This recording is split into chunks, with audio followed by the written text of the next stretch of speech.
And a pleasant good afternoon, ladies and gentlemen. Welcome to Prairie Meadows, a 10-race card coming up, the first of which is 44 minutes away.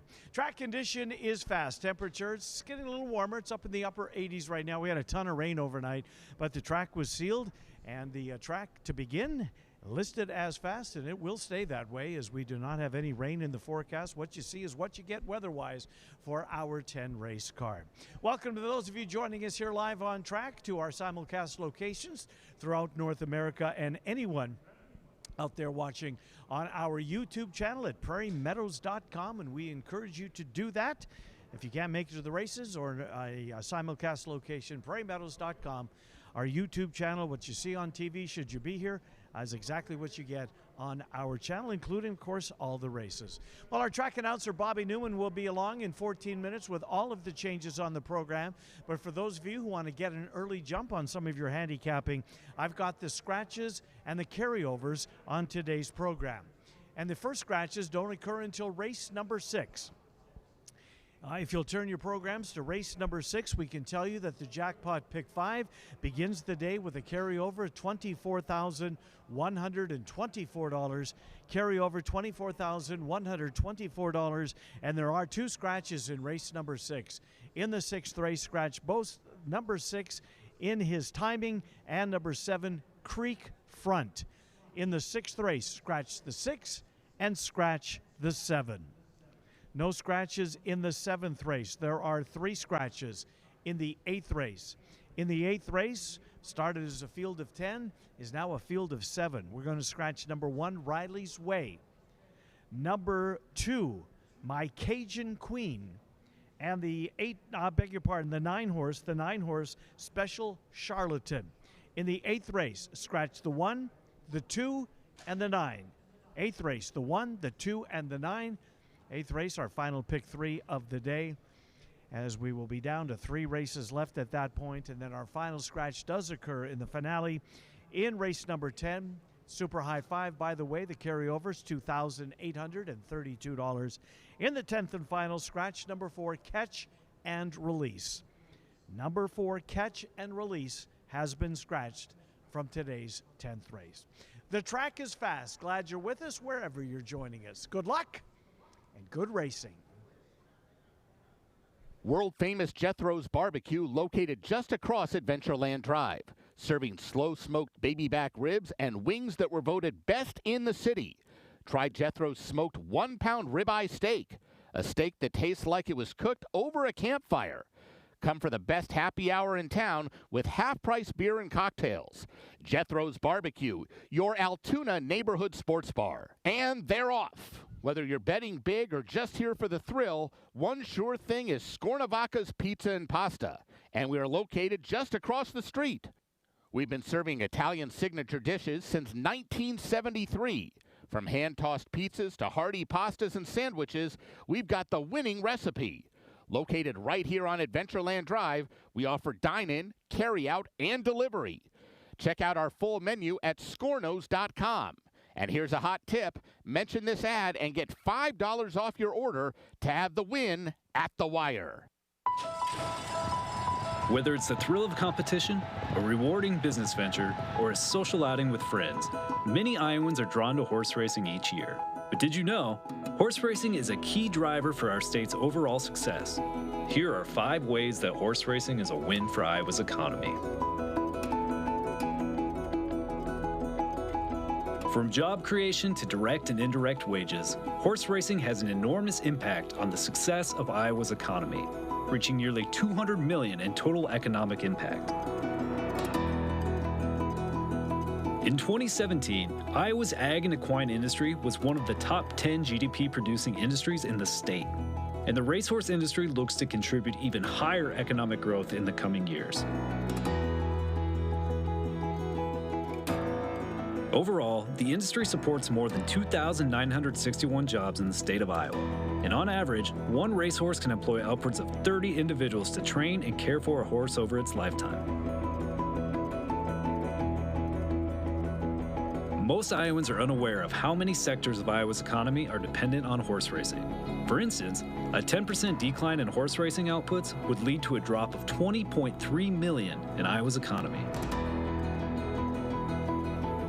Since 2012, Iowa has seen a 35% increase in horse sales, and a recent study has revealed that horse sales are now ranked 11th in Iowa ag sales.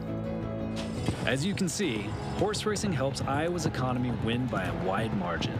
Thank you to all Iowans for your continued support.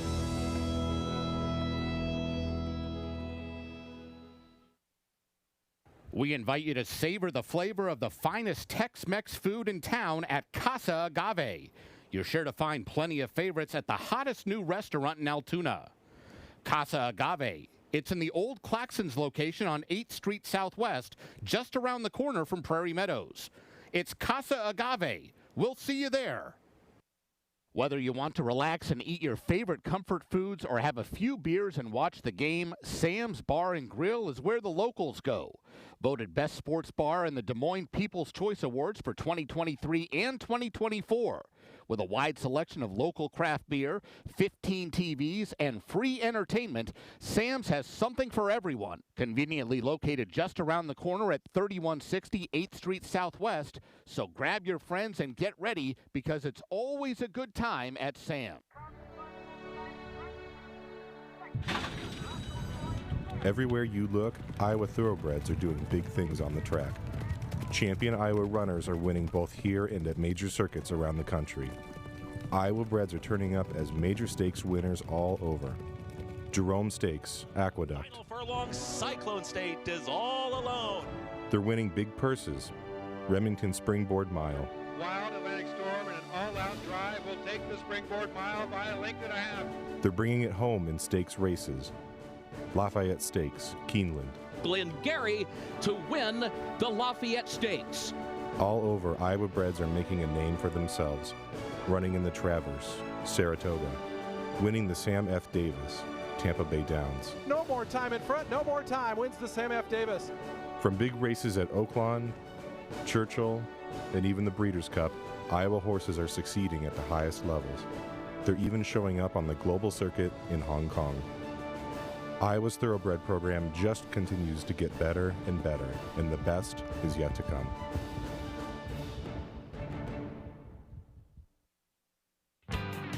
Baseball is more than a sport.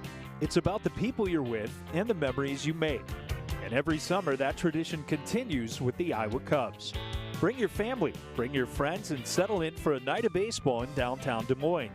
From the first pitch to the last out, there's something special about being together. Come watch future stars chase their dreams and be part of a tradition that never gets old. Explore ticket options at iowacubs.com. The American Quarter Horse Racing, live at Prairie Meadows, June 8th through September 26th.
Good afternoon, ladies and gentlemen, and welcome to Prairie Meadows. Here now are the changes in today's races.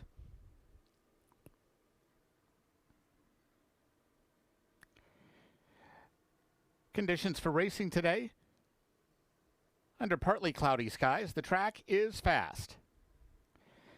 In today's first race, 2 High Flying Cowboy carries 1 pound over.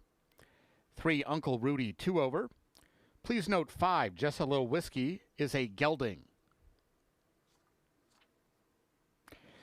In the second race, 3 Going South carries 2 pounds over. 4 Lil Quick as a Wink, 1 pound overweight. In the third race, 4 Streakin' Heart Attack carries 2 pounds overweight. No changes in the fourth race, start of the early pick 4. In the fifth race, please note 2 RF Baby It's Time wore blinkers in her last start and will wear blinkers once again today.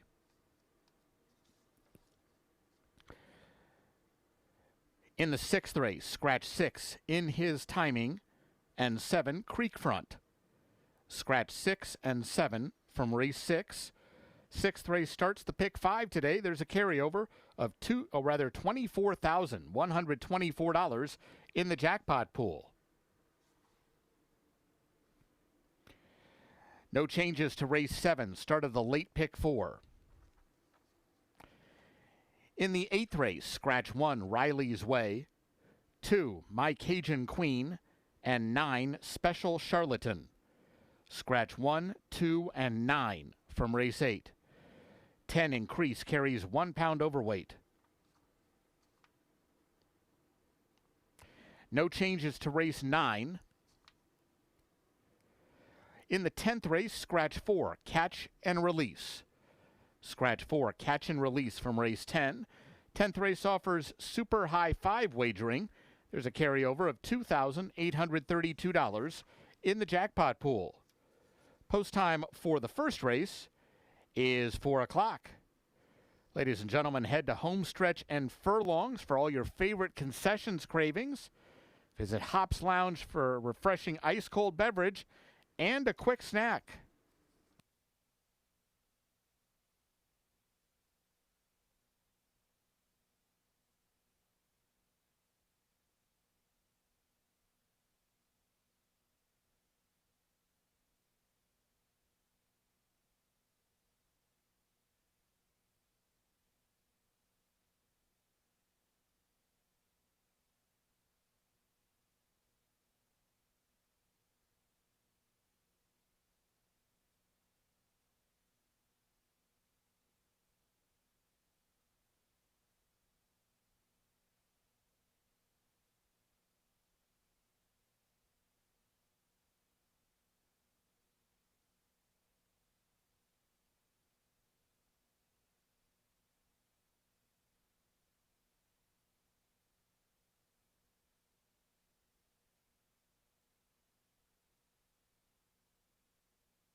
Hello, race fans, and welcome to Prairie Meadows. I'm Brian Orelko, President and CEO of Prairie Meadows, and we're excited to have you with us for a great day of live racing and entertainment. We're proud to be one of Iowa's premier entertainment destinations. We made history as the first racino in the nation, creating an industry model. Horse racing is where it all started for Prairie Meadows, and it remains at the heart of who we are, along with our strong commitment to charitable giving. We're a public nonprofit dedicated to supporting our community, our partners, and the future of racing. Enjoy great food and drinks in a family-friendly atmosphere, whether you're watching trackside, the clubhouse with panoramic views, or around the world. Welcome to Prairie Meadows, your favorite place to play. And they're off at Prairie Meadows for today's race. It's not a race. It's an excuse to buy the hat. And wear the hat. It's a party on the patio. And a toast to whatever you love most. Good times, good friends, good fortune. And lucky enough, it's free all summer long. Prairie Meadows. It's not a race. It's more.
Horses are in the paddock for today's first race. The first three races of the day for quarter horses, races 4 through 10, thoroughbreds.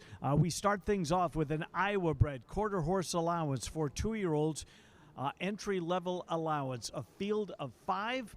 has been entered. 3 will be trained by Tony Jones. The other 2 by Alex Wessels. There's the favorite. That's one of the Jones trio. Just a Little Whiskey. Just a Little Whiskey. Won her career debut in a futurity trial, got into the futurity, ran a heck of a race at even money, finished second behind Cyberflash, who's off to a terrific start in that one's career. Just a Little Whiskey. Angel Ramirez takes over the mount. This will be the first time that he's ridden Just a Little Whiskey. Tony Jones, the 5-horse. Odds on, 1-5. There's the 2. That's High Flying Cowboy. That currently is the second choice on the board, now 5-1. High Flying Cowboy, one of the Wessels duo. High Flying Cowboy broke his maiden last time out. In fact, was pulling away at the end of that race to win by a length and a quarter. Was head and head throughout most of it, and then got the lead and just pulled away toward the finish line. That race at 300 yards. Today's race at 330. Christian Escada, who's been aboard the gelding in both of his races, has the return engagement here today. 5-1, second choice on the board, High Flying Cowboy. Right next door is Uncle Rudy. Uncle Rudy comes off a maiden victory. That was against $20,000 claimers. He is the only one in this field that broke his maiden for a claiming price. Did so in front-running fashion. Giovanni Estrada takes over the call on this one here today. Uncle Rudy going for back-to-back wins. Claiming price last time up to entry-level allowance today, so a little hike in class for Uncle Rudy, who got the job done wire to wire last time out. First race is 11 minutes away, only 11 minutes until post time for race number 1. We start things off with an entry-level allowance race for Iowa-bred 2-year-old quarter horses at 330 yards. The current favorite, number 5, Just a Little Whiskey. As you can see, the jockeys have made their way to the walking ring. Horses will follow suit momentarily. Race number 1 getting closer. 11 minutes to post. Good luck.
Horses for the first race are coming onto the track.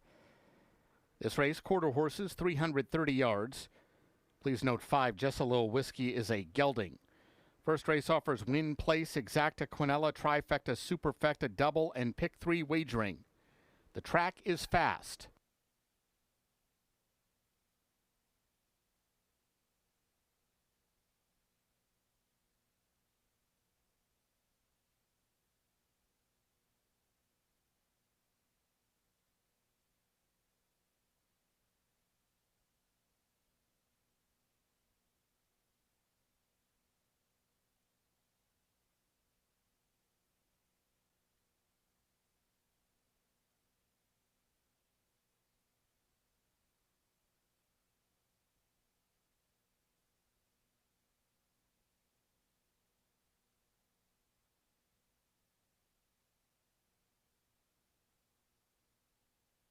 Here's the field for the first. 1, Never a Long Shot, Moro Rodriguez. 2, High Flying Cowboy, Christian Escada. 3, Uncle Rudy, Giovanni Estrada. 4, High Flying Shake, Miguel Ramirez. And 5, Just a Little Whiskey, Angel Ramirez. 6 minutes to post.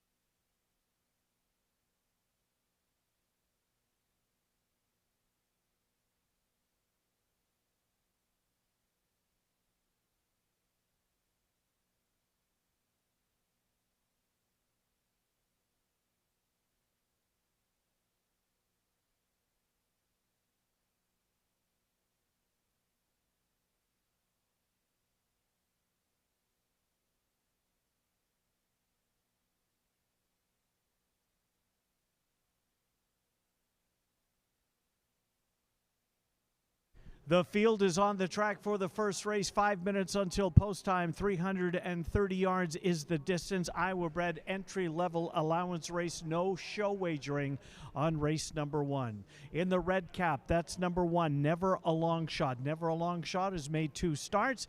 In the first start of her career, then followed that up by breaking her maiden. She came from off the pace that day at 250 yards and nailed them in the final couple of strides. Never a Long Shot tries to come right back. She is, well, the long shot at 11-1. Right behind her in the white cap, that's number 2, High Flying Cowboy. Alex Wessel strains this one. Christian Escada, the call on High Flying Cowboy. High Flying Cowboy with Escada in the irons, finished 7th in a futurity trial, did not qualify for the final, came back to test Iowa bred maidens, led every step of the way, and got further in front as they came closer to the wire. A very nice performance out of High Flying Cowboy. Alex Wessels trains this one, and the 4, High Flying Cowboy, on the board right now is the second choice at odds of 5-2. And there's the 3. That's Uncle Rudy. Uncle Rudy switches to Giovanni Estrada. This is the only one of the 5 that broke his maiden for a claiming price. That was $20,000 maidens back on the 6th of July. But he earned his diploma nonetheless. He tries winners for the first time, as a couple of them do in this race. In fact, the 1, 2, 3, and 4 all facing winners for the first time. So maybe that not a big factor in here today. Uncle Rudy from the claiming level to allowance, so it does step up in company. He is 10-1. Yellow cap, that's the 4, High Flying Shake. Miguel Ramirez, who's been aboard this filly in both of her starts, is back aboard here today. Tried a futurity trial on debut. Was bumped at the start, broke in, lost all chance at that point. A cleaner trip in her second start was against straight maidens, Iowa breds, fillies, and it was a winning race. High Flying Shake broke her maiden in her second start. Alex Wessels trains Miguel Ramirez. Back in the irons again here today, 5-1, and the third choice on the board. And there's your favorite, And Just a Little Whiskey has been the favorite since the wagering opened. 3-5 now on Just a Little Whiskey. Tony Jones, his third horse in this race. Just a Little Whiskey broke his maiden in a futurity trial, then ran back in the futurity, the Hawkeye futurity. He was even money to win the race.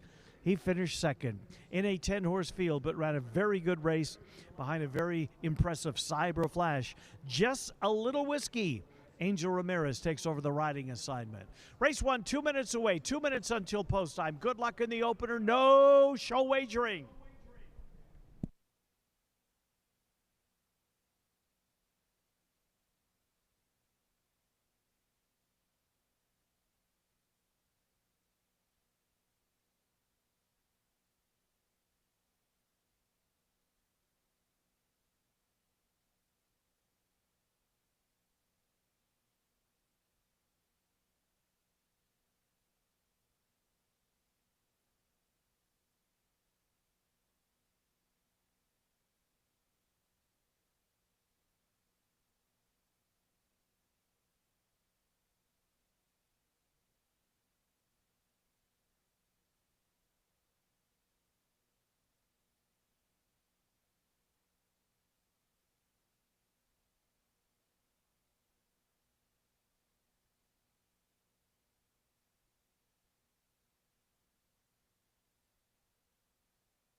Horses have reached the gate. It's post time.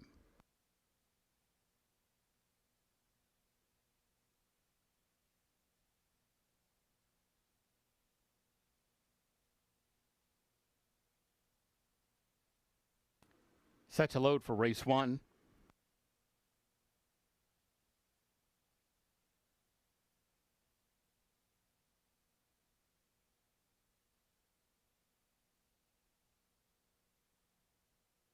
Never a Long Shot goes in. High Flying Cowboy.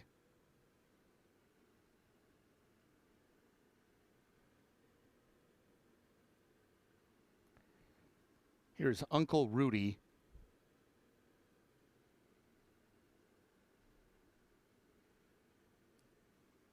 High Flying Shake. Waiting on Just a Lil Whiskey.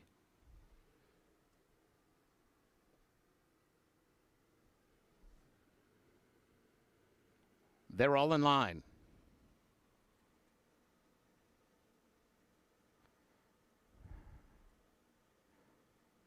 Uncle Rudy is a little restless. Settling down.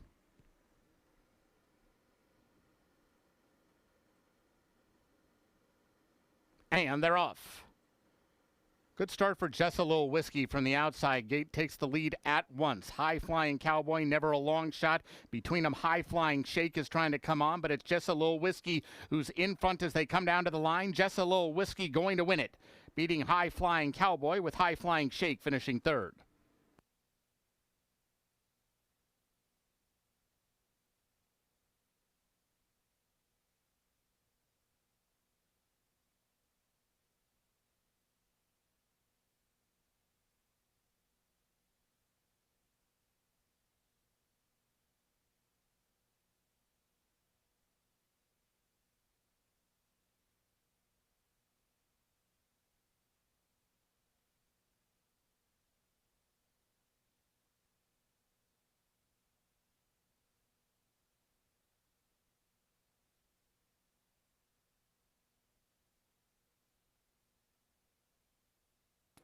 Results unofficial. The winner 5, Just a Little Whiskey.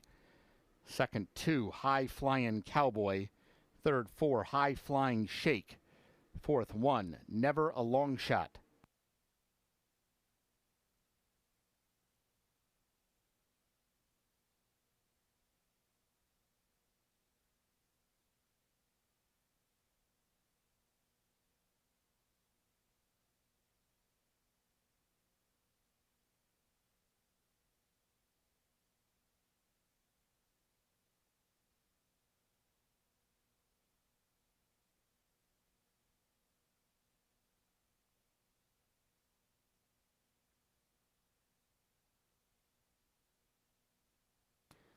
The results are official.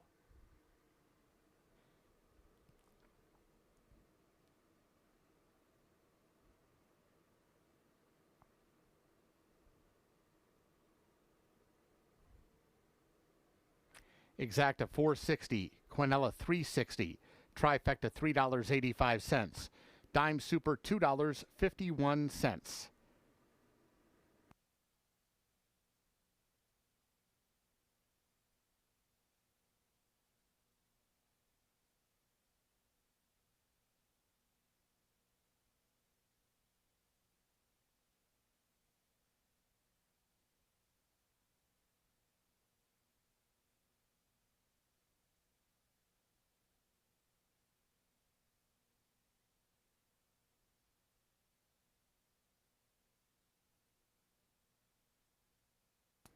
Returning toward the winner's circle, 5, Jessa Lil Whiskey.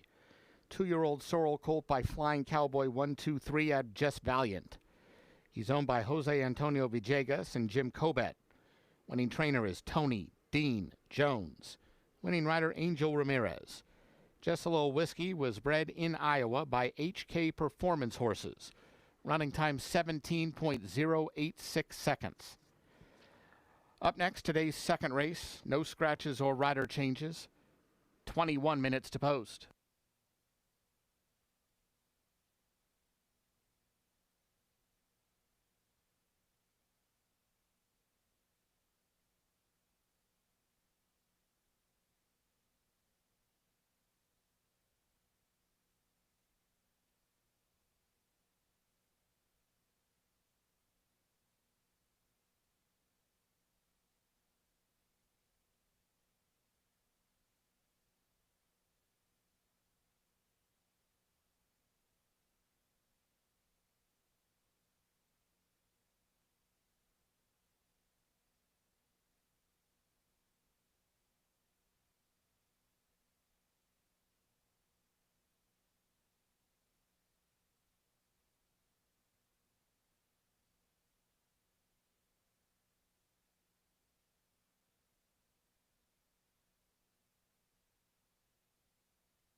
Up next is race number 2, 13 minutes until post time. Quarter horse allowance / optional claimer, but none of the horses in for the claiming price, so it's allowance race for non-winners of 3 races. 300 yards is the distance. Race 2 in 12 minutes. There's the 3 that's going south. Going south was 6-5 in the morning line, just up a tick. 3-2 on the board currently. 2 Prairie Meadows starts this year, 2 runner-up performances against similar groups, both timeouts, so this clearly is his level.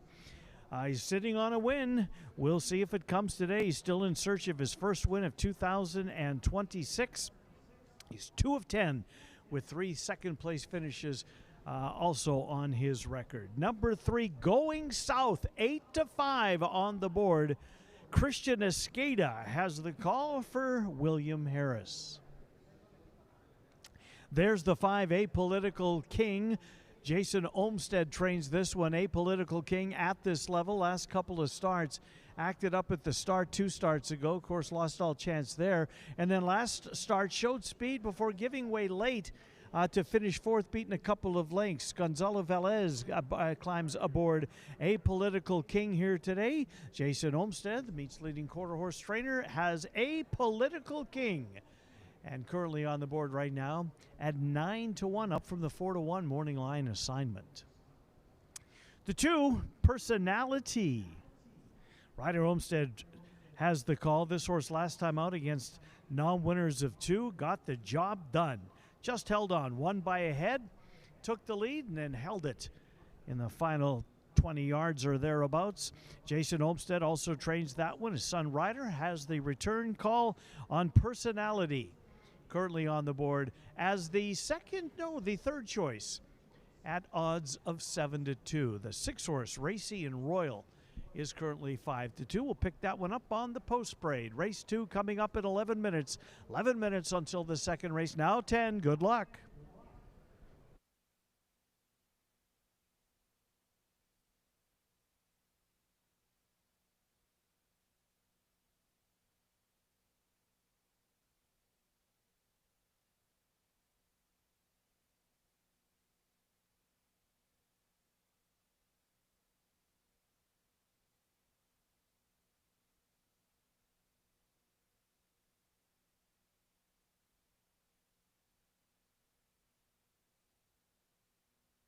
Ladies and gentlemen, number 2, Personality, is getting a shoe repair in the paddock. Might be a slight delay before the horses come on track for race 2.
Horses for the second race are coming onto the track.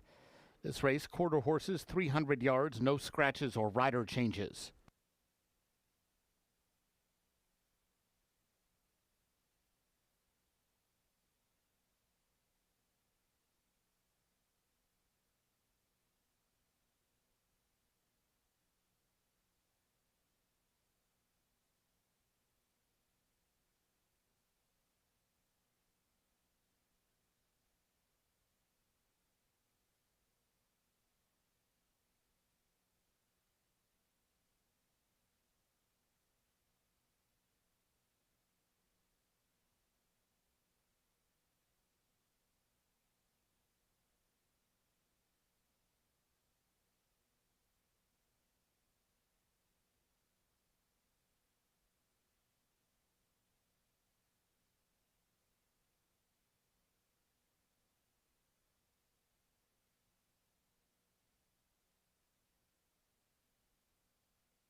Here's the field for race 2.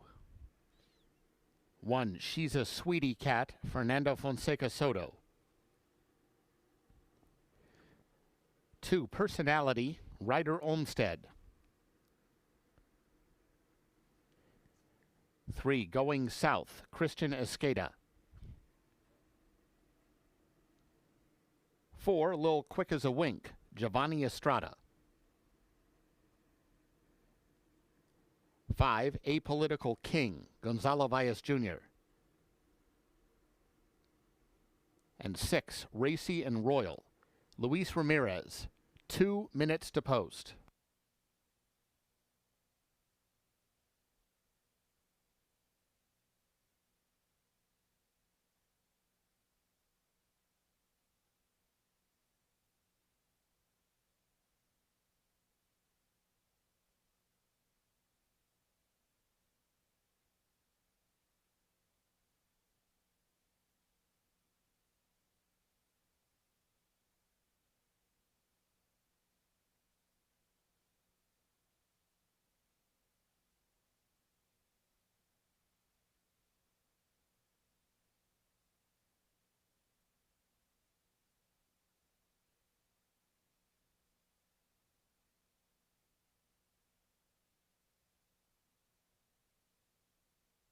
Less than, 1 minute until post time, so this race will be a slight delay getting underway due to the shoe repair on the 2 Personality. Leading the post parade is the 1, She's a Sweetie Cat. Fernando Fonseca Soto rides She's a Sweetie Cat. This is a allowance race for non-winners of 3 races lifetime. Last time out, She's a Sweetie Cat took her non-winner of 2 condition down. That was against claimers of 15,000. She was 3-1, took the lead and held on. Fonseca Soto picks up the call today on number 1, She's a Sweetie Cat, as Velez appears on the 5 horse, Apolitical King. The 1 horse on the board at 8-1. A couple of horses at 2-1. There's one of them. That's the 3, Going South. William Harris trains. Christian Escada has the call. 2 second place finishes in the last 2 starts, both against similar conditions than he's going to face here today. Christian Escada, the meet's leading quarter horse jockey, was aboard 2 outs ago, back aboard here today. Going South for William Harris at 2-1. There's the 6, that's Racy and Royal. Jose Ibarra trains. Luis Ramirez has the mount. Last time out against $20,000 claimers. Raced evenly, didn't factor at all into the race. That was start number 1 of the year, however. Second start, so perhaps a little improvement should be expected from Racy and Royal, making second start of 2026. Favorite is the 2. Personality, Ryder Olmsted has the mount on number 2, Personality. Comes off a win against Allowance. Non-winners of 2 condition. Tries to come right back here today and put them back to back. There's the 2. A little shoe repair and onto the track he goes, looking for 2 straight. Horses are on the track for the second race. Should be headed to the starting gate momentarily. Good luck in race number 2.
Horses have reached the gate. It's post time.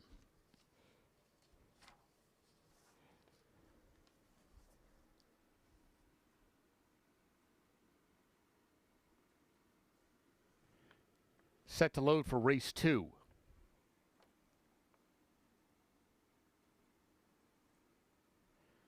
She's a Sweetie Cat goes in. Here's Personality.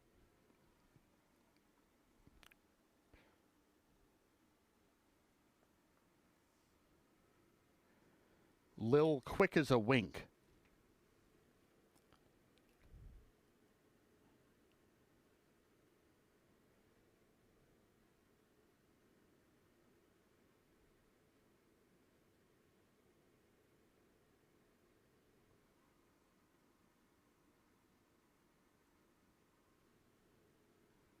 Apolitical King.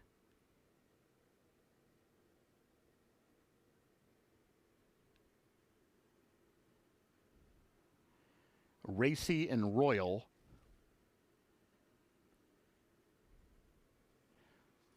Waiting for Going South.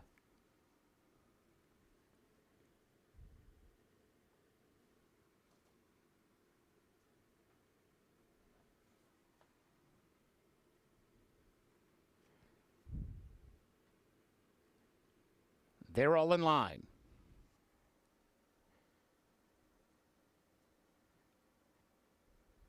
And they're off. Pretty even start. Personality, one of the ones who's out best and quickly takes the lead. Going South is coming after that one. Lil Quick as a Wink is there. As they come to mid-stretch, it's Personality in front down to the line. Personality will win it, beating Going South, and a photo for the show dough.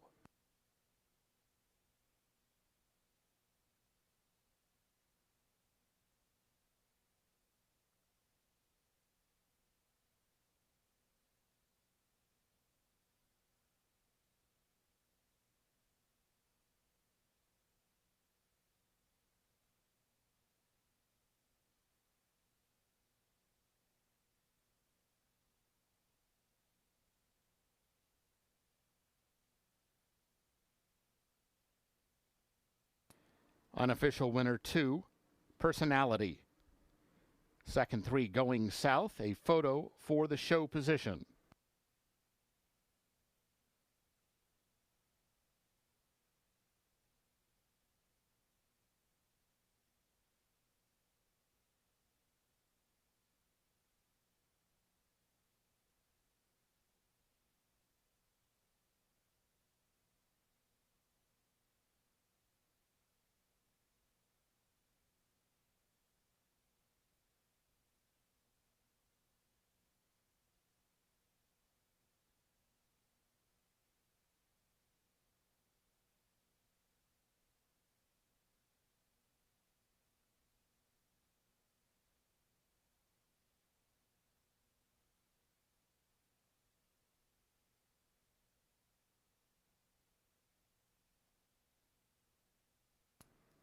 Photo shows 4, Lil Quick as a Wink finishing 3rd. 4th was number 6, Racy and Royal.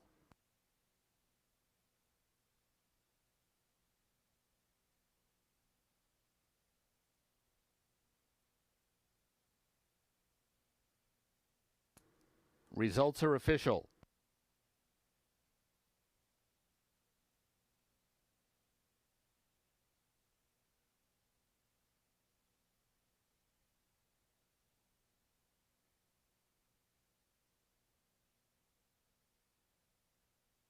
Dime Super paid $20.32. Exacta $11.80. Quinella $5. Trifecta $20.10. Double paid $9 even. Returning to the winner's circle 2, Personality. 3-year-old brown filly by Favorite Cartel out of Ratification.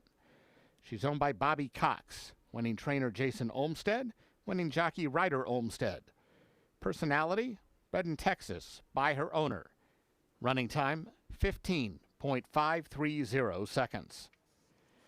Up next, today's 3rd race. No scratches or rider changes. 21 minutes to post.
Horses gathering in the paddock for race number 3, our final quarter horse race of the day. It's a $20,000 claimer for 2-year-olds who are non-winners of 2 races lifetime. The distance of this race is 250 yards. 250 yards, race number 3. The favorites, there she is, Sour Cream Pie. Moro Rodriguez has the call. Sour Cream Pie, she broke her maiden by a whisker. She got the job done last time out. She was just a tick above 6-5 and wasn't the favorite in the race. It was a 5-horse field and just lasted, according to our Equibase chart writer. That's all it took. She won it, had her picture taken in the winner's circle, and she is no longer a maiden. Tries to come right back here today. Sour Cream Pie. Fernando Manriquez trains. Moro Rodriguez will be in the irons now. Co-favorite with the 4, Streakin' Heart Attack. There's the 2. That's Legendary Eagle. Ed Hardy trains, still looking for that elusive 1,000th win as a quarter horse trainer. Legendary Eagle has Angel Ramirez up last time out against $10,000 claimers. Legendary Eagle also went right to the front and just held on to win by a diminishing neck, but won no less. That was at 250 yards. Today's race also with 250 yards. Legendary Eagle. Ed Hardy stuck on 999 quarter horse training wins. The 4 is Streakin' Heart Attack. Giovanni Estrada will be aboard this one. Streakin' Heart Attack. Last time out, broke his maiden against $15,000 maiden company. Debuted with a 6th place finish, came back, broke alertly that day. That's all it took. He got to the front and he stayed in front at odds of 7-1. Streakin' Heart Attack also trying to come right back. He is now 2-1 on the board. 2-1 on the 4, Streakin' Heart Attack. Third race coming up in 13 minutes. 13 minutes until post time for race number 3. $20,000 claimer for non-winners of 2 races lifetime at 250 yards. Our final quarter horse race of the day, race number 3, in 12 minutes. Good luck.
horses for the third race are coming onto the track.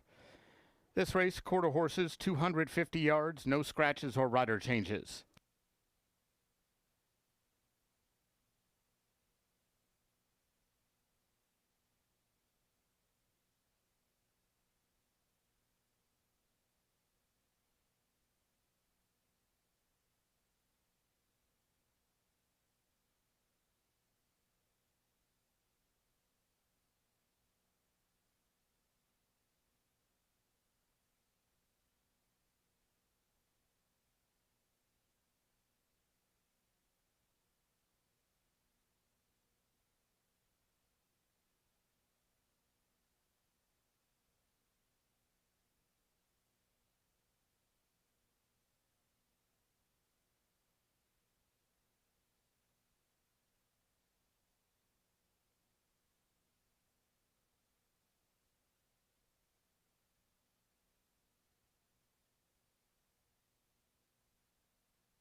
Here's the field for race 3.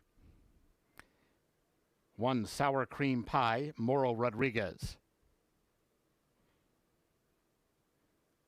2, Legendary Eagle, Angel Ramirez. 3, JB Chata, Gonzalo Valles Jr. 4, Streakin' Heart Attack, Giovanni Estrada. 5, Apolitical Crowd, Cody Kellenberger. And 6, In Eagle's Arms, Alfredo Triana Jr. 5 minutes to post.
Horses have reached the gate. It's post time.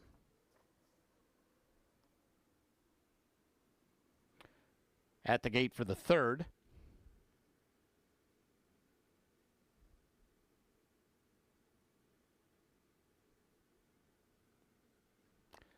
Sour Cream Pie, Legendary Eagle have gone in.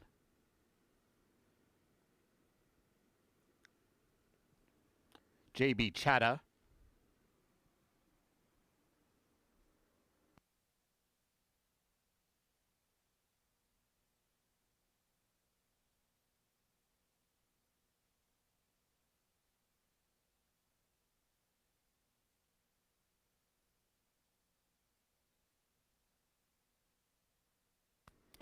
Streakin' Heart Attack.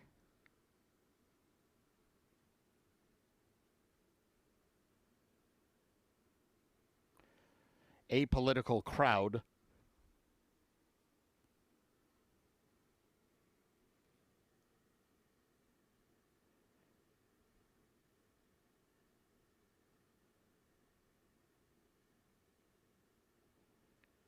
Waiting for In Eagle's Arms.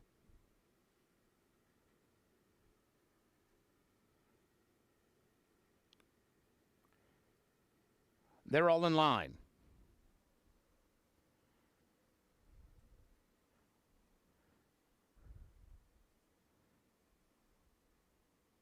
And they're off.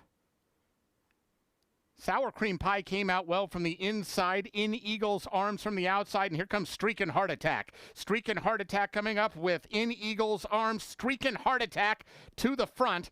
Looked like tighter for the minors there between JB Chatta and In Eagle's Arms.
Unofficial winner 4, Streakin' Heart Attack.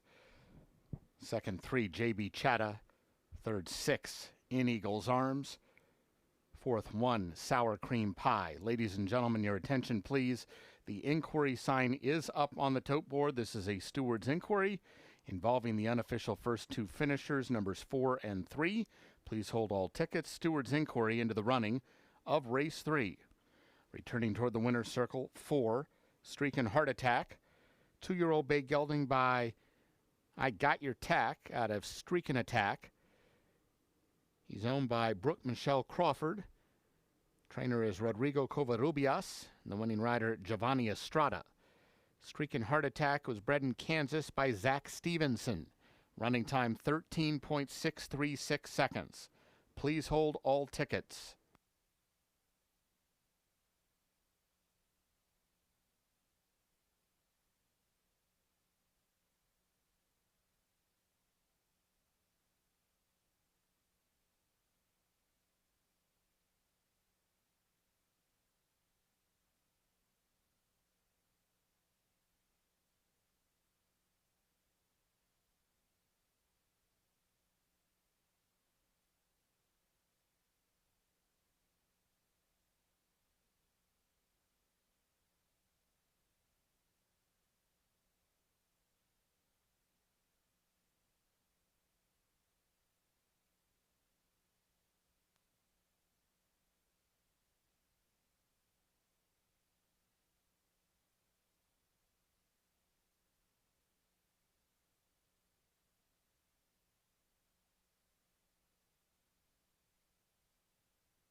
Ladies and gentlemen, your attention, please. There has been a disqualification. The stewards have disqualified number 3, J.B. Chatta, from second and placed her fifth for causing interference to number 2, Legendary Eagle, shortly after the start. Once again, number 3, J.B. Chatta, disqualified from second and placed fifth. The new order of finish reads 4, 6, 1, 2. That result is official.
Exacta $46.60, Quinella $15, Trifecta $22.30, Dime Super $10.60, Double $62, Pick 3 $14.90.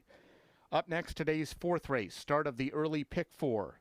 No program changes, 18 minutes to post.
On to the thoroughbred portion of the program. Race number 4, 15 minutes away. No show wagering on this race. No show wagering on the 4th race. This is an allowance race, second level allowance race. 6 furlongs is the distance. There's Little Nye. Little Nye has been well traveled. Monmouth, Saratoga, Belmont at Aqueducts, back to Saratoga, Churchill, Keeneland. Most recently, north of the border in Woodbine and Etobicoke, Ontario, just outside of Toronto, and arrives here at Prairie Meadows, where he will make his first start of his career. He's 4-5 on the board. Hasn't won since August the 9th of last year. How about that? Today's date is August the 9th, so it's been a year to the day since Little Nye had his picture taken in the winner's circle. That race, Jose Ortiz rode him. Today, Orlando Mojica has the mount on Little Nye. First Prairie Meadows start. The 5 horse is Raymond. William Martin trains Raymond. Raymond's been the runner-up in his last 2. Raymond, pretty consistent sort. He's made 45 starts. He has 12 wins, 11 seconds, and 7 third-place finishes. Very consistent. Raymond, been the runner-up in his last 2 starts. Tries to break through here today and win for the second time in 2026. Raymond is 5-2. The 3 standing calmly is Kosari. Riley Parsons owns and trains. Kosari's won his last 2 starts. He ventured west of us to Arapahoe Park just outside of Denver, Aurora, Colorado. He won the stake for Colorado breds, the Aspen stake. Came back to Prairie Meadows, won right back. Came from off the pace to score that day, did so by about a length. Ronnie Huckabee was aboard him that day. Ronnie Huckabee is aboard him today. Riley Parsons trains Kosari. Kosari looks for 3 straight wins. 3-1 on the board for Kosari. 4th race in 13 minutes, a field of 5. No show wagering on race number 4 as we move to the thoroughbred portion of the afternoon. Favorite continues to be Little Nye, the 1. Good luck in the 4th race.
Horses for the fourth race are coming onto the track.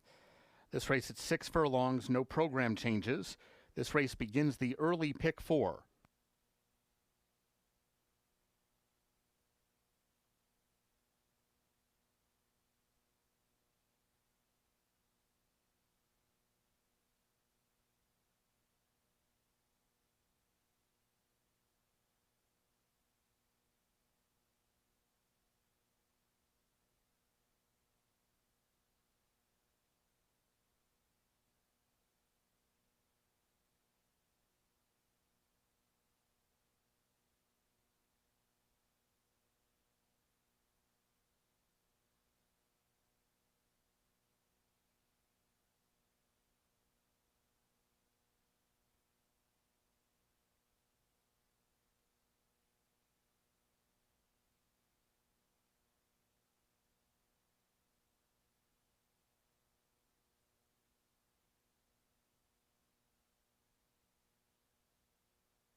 Here's the field for race 4. 1, Little Knee, Orlando Mojica. 2, Golden Luna, Elvine Gonzalez. 3, Kosari, Ronnie Huckabee. 4, Rome's Conquest, Alfredo Triana Jr. And 5, Raymond, Alex Berzer. 6 minutes to post.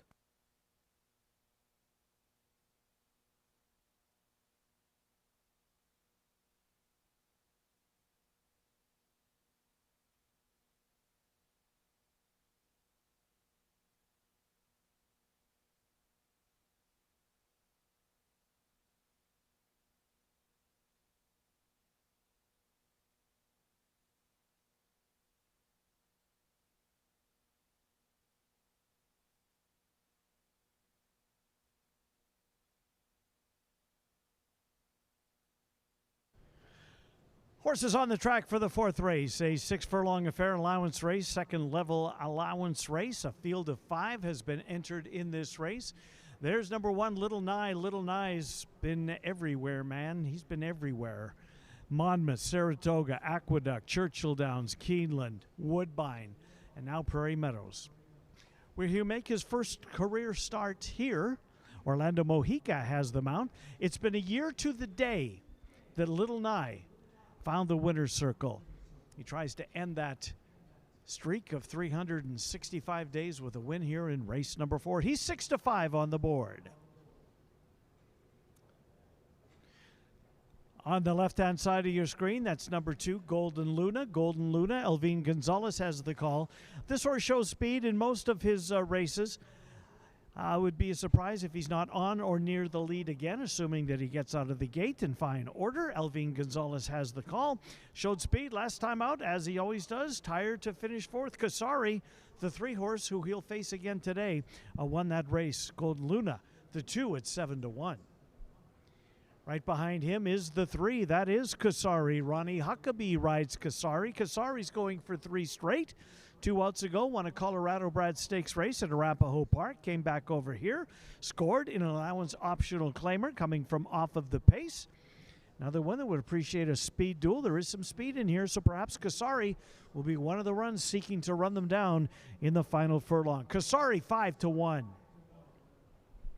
That's the 4. That's Rome's Conquest. Jan Arnett trains Rome's Conquest. This horse has been off about 5 weeks or thereabouts. He comes into this race having won his last 3, so he too in good form prior to taking a little bit of a breather. He's only made 13 lifetime starts, but boys, he made them worthwhile as he's won 6 of those 13, a couple of seconds in the 3rd place finish. The very consistent Rome's Conquest, the second choice, at 2-1. And then Raymond. Raymond will have Alex Berzer aboard. Last time out, Raymond tried allowance optional 30,000 claimer. Time before that, ran a second as well in one of the Equibase handicaps. Raymond, last 2 starts, Both second place finishes. Raymond, another knocking on the door. Race 4 begins the early thoroughbred pick 4. We are 3 minutes away from post time. The favorite, number 1, Little Nye. Good luck in race 4.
Horses have reached the gate. It's post time.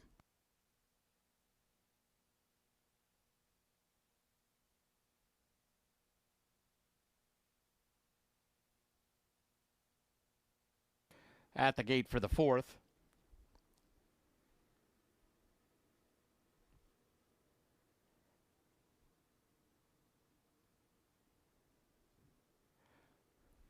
Little Knee, the first one in. Golden Luna.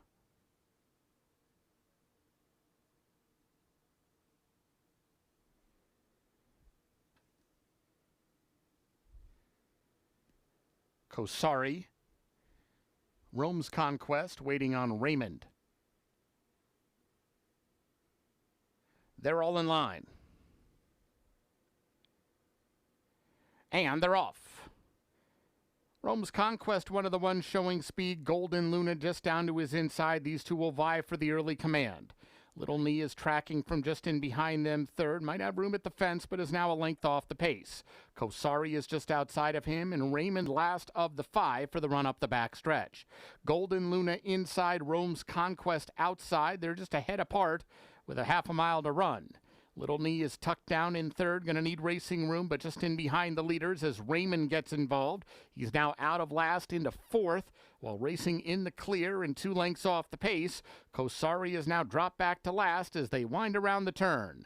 Golden Luna and Rome's Conquest still almost right together. Raymond getting closer from third. Little Knee continues to bide his time just in behind the leaders. He's looking for a seam down at the fence. Not sure if he's got one, but he's trying to sneak on through. Meanwhile, Kosari now has 3.5 lengths to come. It's Rome's Conquest who emerges with the lead. Raymond going with him from the outside. Rome's Conquest, Raymond, Little Knee up the fence. Rome's Conquest just in front. Rome's Conquest maybe just in front of Little Knee, who had to wait just long enough that he just missed.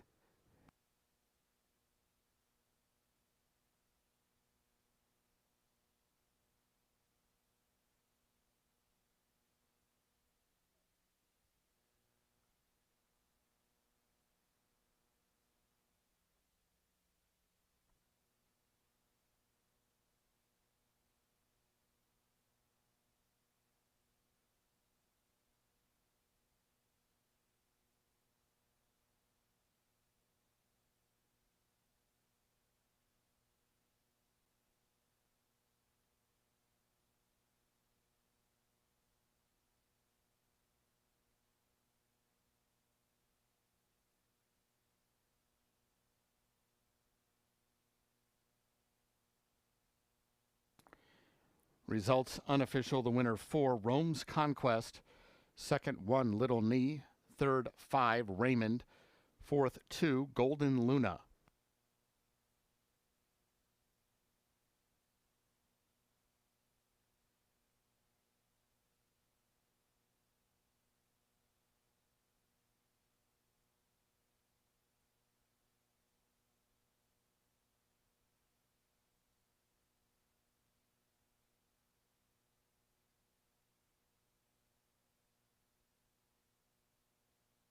Returning toward the winner's circle 4, Rome's Conquest.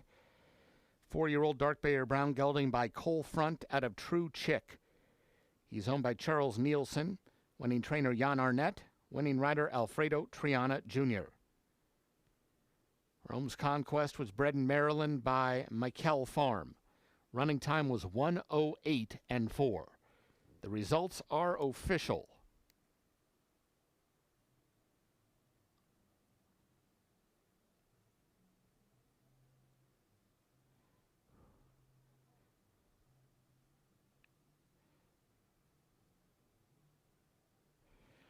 Exacta $30.60. Quinella $8. Trifecta $12.25. Dime Super $6.04. Up next, today's 5th race. Please note 2, RF Baby It's Time. Wore blinkers in her last start and once again wears them today. 21 minutes to post.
The horses are assembling in the paddock for race number 5, 14 minutes until post time.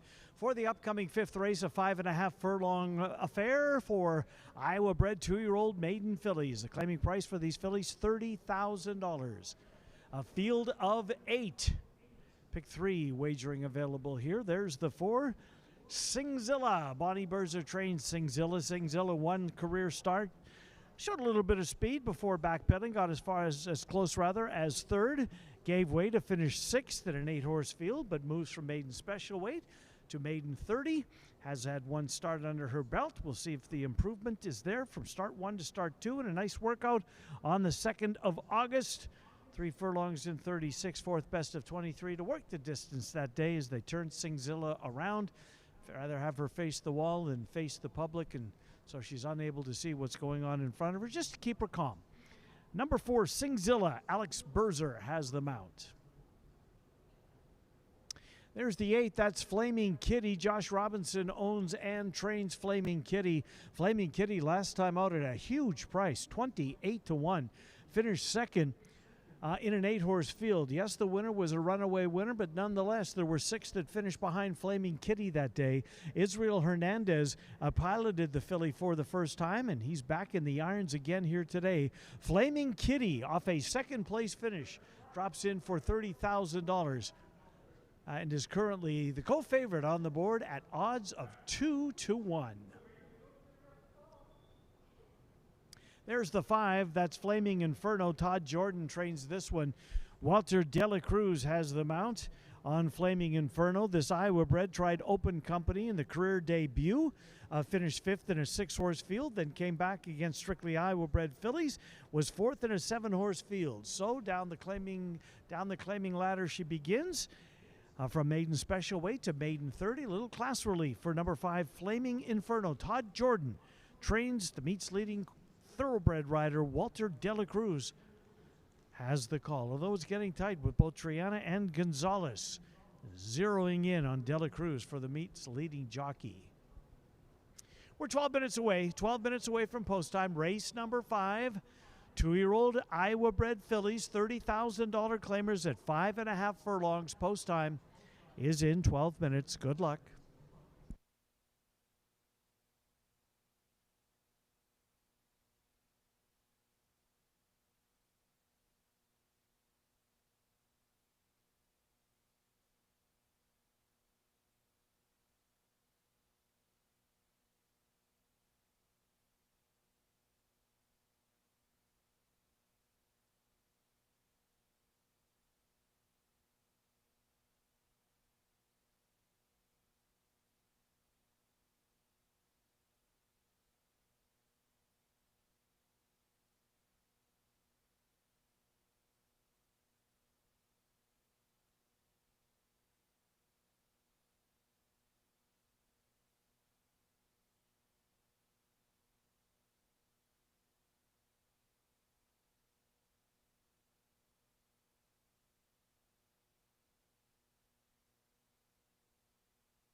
Horses for the 5th race are coming onto the track. This race at 5.5 furlongs. Please note, too, RF Baby It's Me wore blinkers in her last start and once again wears blinkers today.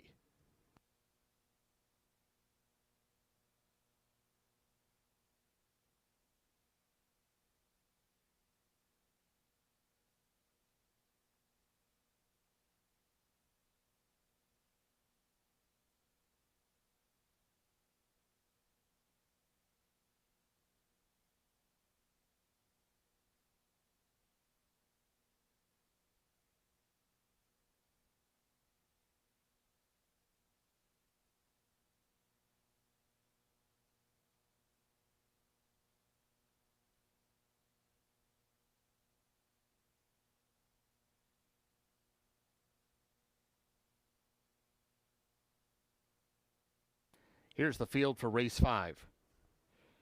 1, Kanos, Orlando Mojica. 2, RF Baby It's Time, Ronnie Huckabee. 3, Lady Striker, Ken Tohill. 4, Singzilla, Alex Berzer.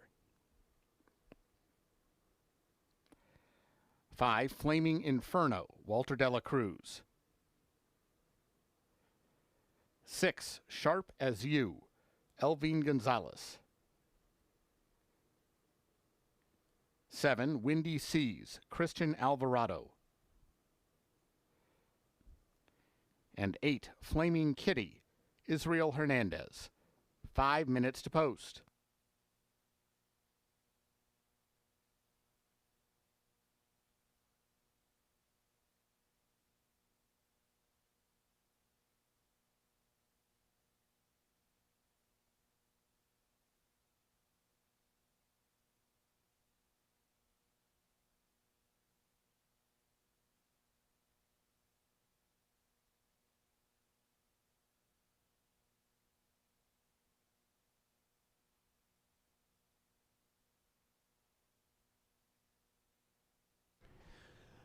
The 2-year-old fillies, Iowa breds, are on the track for race number 5, a 5.5 furlong affair, $30,000 claimer for these maidens. There's number 1, Kanos.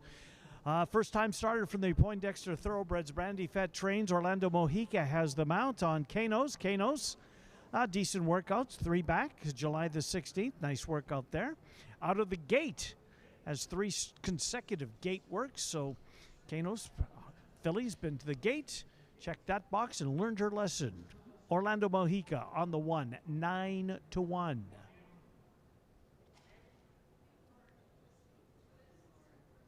There's the 8. That's Flaming Kitty. Flaming Kitty is currently the 9-5 favorite.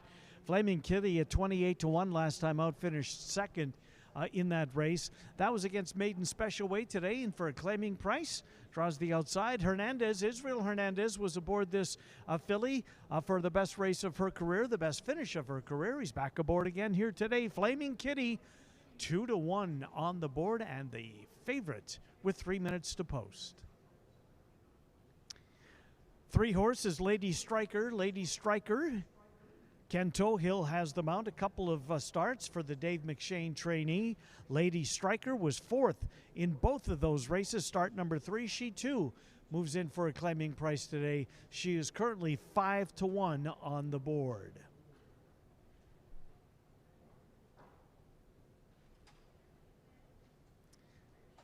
See if we can pick up the yellow cap of number 4, Singzilla. 5-2 on the board for Singzilla. There's Singzilla in the middle of your screen there. She makes her way through the post parade. Singzilla. Alex Berzer has the call. Second out for Singzilla. This filly was 8.5-1 in her debut. Showed some speed, got as close as 3rd before tiring a little bit to finish in 6th. 5 minutes. Beg your pardon. Race 5 in 2 minutes. 2 minutes until post time. Good luck.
Horses have reached the gate. It's post time. Set to load for race 5. Kanos goes in. Flaming Inferno. RF Baby It's Time.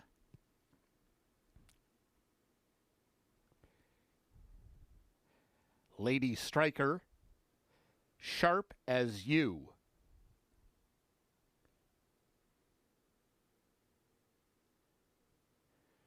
Singzilla.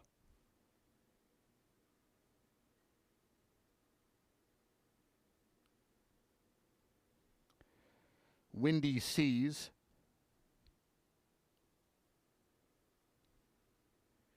And waiting for Flaming Kitty.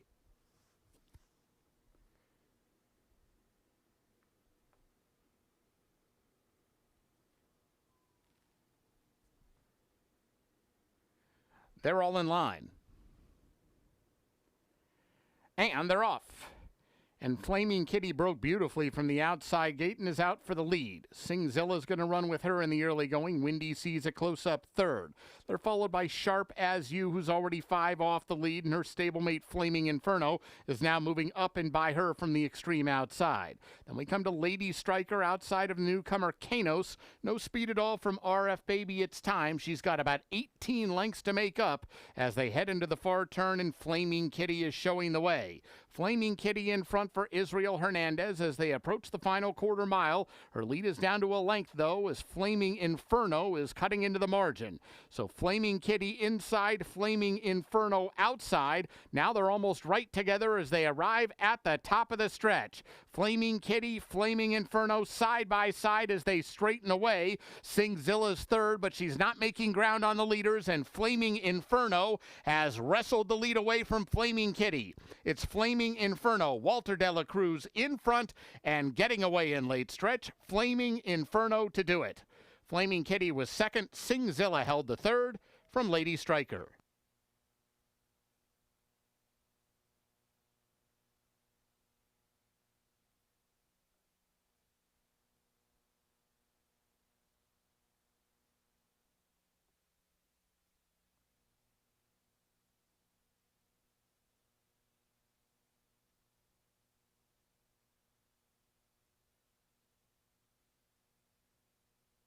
Results unofficial. The winner 5, Flaming Inferno.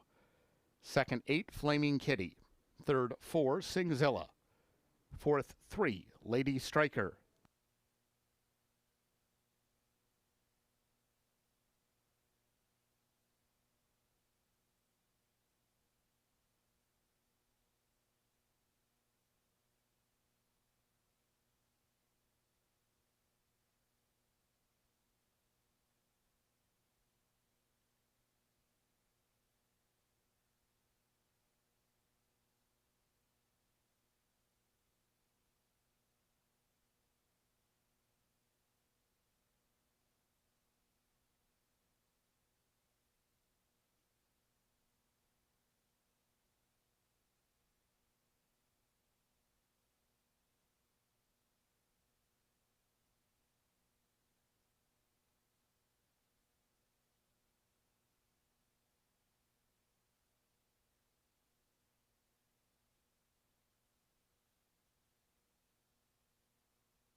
Results are official. Exacta $15.80, Quinella $9.40, Trifecta $22.95, the Dime Super $16.74, Double paid $18.40.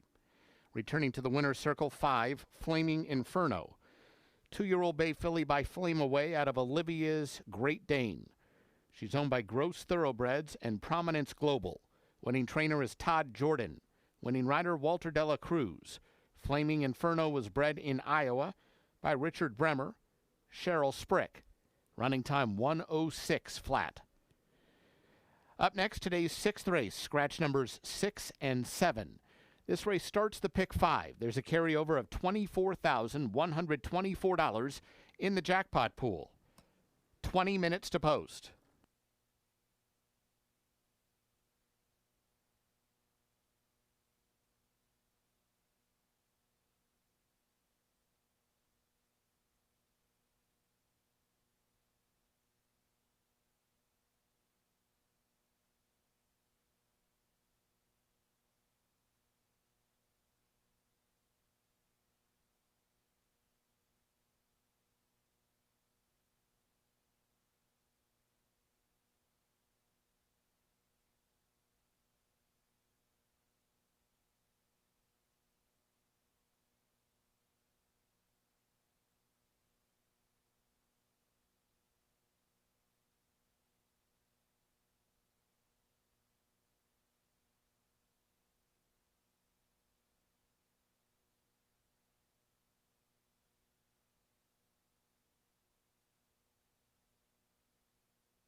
Ladies and gentlemen, the bell you just heard ringing means the connections of number 5 Flaming Inferno have donated a minimum of $50 to Hope After Racing Thoroughbreds. It's the organization dedicated to helping Prairie Meadows racehorses find forever homes and second careers after their racing careers are over.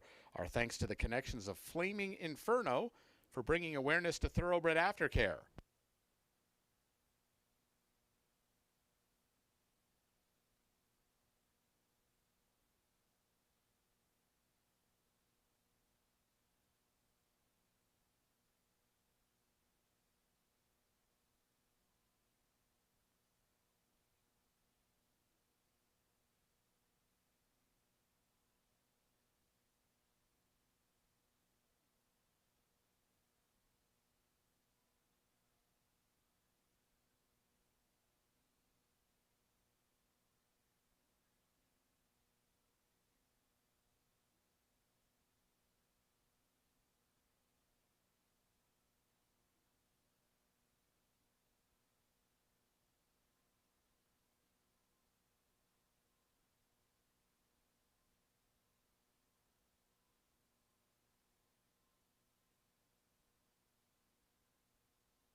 Horses are in the paddock for the 6th race. It's time for the jackpot pick 5. The carryover was $24,124. Iowa breds, $10,000 claiming fillies and mares. Maidens at 6 furlongs. The favorite currently is the 1. We will get to the 1 momentarily, but there's Eventuality. Eventuality tried Open Company last time out, ran a nice race, finished 3rd at a huge price, 32-1. In fact, she's been a big price every time she's been on the racetrack. Won't be today, I have a feeling. After that 3rd place finish in Open Company last time out, may have figured it out and tipped her hand that she's headed in the right direction. The 4-year-old filly, Eventuality, start number 4 of the year, start number 5 of her career. 5-2 on Eventuality. Well, there's the favorite. That's Reagan's Twist. Riley Parsons owns and trains. Alfredo Triana Jr. Looking to score another winner here. The 1 horse, Reagan's Twist. Last time out against $20,000 maidens. That was a $10,000 race, but the Iowa bred allowance bumps that up a little bit. Was well backed at 7-2. Finished 4th in a 6-horse field. Draws the rail. Reagan's Twist. Alfredo Triana Jr. Real tussle for the meet's leading jockey. Has the call. And there's the 8. That's You Bet Betty. You Bet Betty. Bonnie Berzer trains You Bet Betty. Alex Berzer, Bonnie's husband, will have the call on You Bet Betty. You Bet Betty last time out against $12,500 claiming maidens. Didn't show much. Showed a little bit of speed. Shouldn't have said that. Showed some speed before tiring and finishing at the back of the pack. Has been off since 19th of June. Does show one workout in preparation for the comebacker here today. You Bet Betty, 6-1 on the board with 11 minutes until post time. Race number 6 begins at the jackpot pick 5. The carryover was $24,124. The 6th race, scratch the 6 horse in his timing. Scratch the 7 horse Creek Front. The 6 and the 7 are out of race number 6. It's 10 minutes away. Good luck.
Horses for the 6th race are coming onto the track.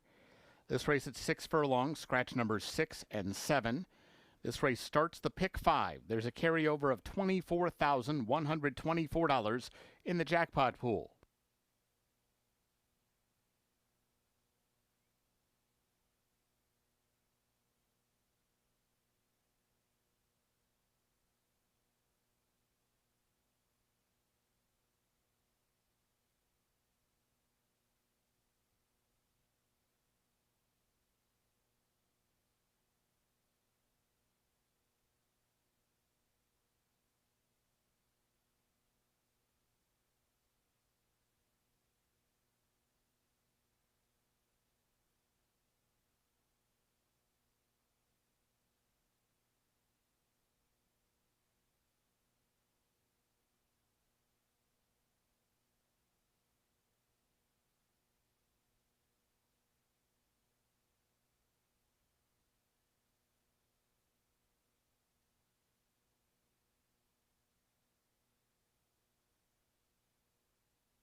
Here's the field for race 6.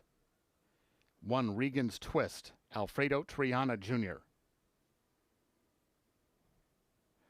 2, Our Locket's Rocket, Alberto Pusac. 3, Eventuality, Israel Hernandez. 4, Wicked Hotfoot, Baron Span. 5, Ms. Relevant, Elvine Gonzalez. And 8, You Bet Betty, Alex Berzer. 5 minutes to post.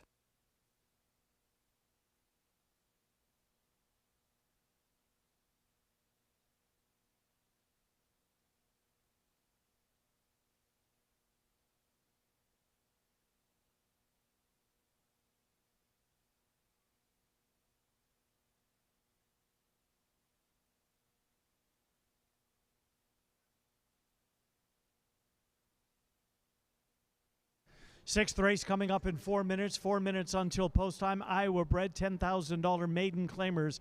This race kicks off the jackpot pick 5. The carryover $24,124 in this unique ticket concept. You have to win the next 5 races and be the only one that just does so. If you do, you will scoop the pool. We're scratching the 6 and the 7 from this race. The 6 and the 7 are out. The horse you're looking at is currently the favorite. That's Reagan's Twist. Riley Parsons owns and trains Alfredo Triana Jr. looking for his second winner on the card. Reagan's Twist is in for a claiming price today as low as she's been in her career. She's odds on 4-5 on the board in start number 8 of her career. There's the 3. That's Eventuality for Skylar Condon. Last time out, tried Open Company, ran a very nice race, finishing in 3rd. As mentioned earlier, she was a big price. She's been a big price, double digits in all 4 of her starts, but this was a big one, 32-1. Outran her odds, finished in 3rd. She will be nowhere near that today, obviously. 7-2 on the board for Eventuality. Israel Hernandez has the return engagement. And the 2 are Locket's Rocket.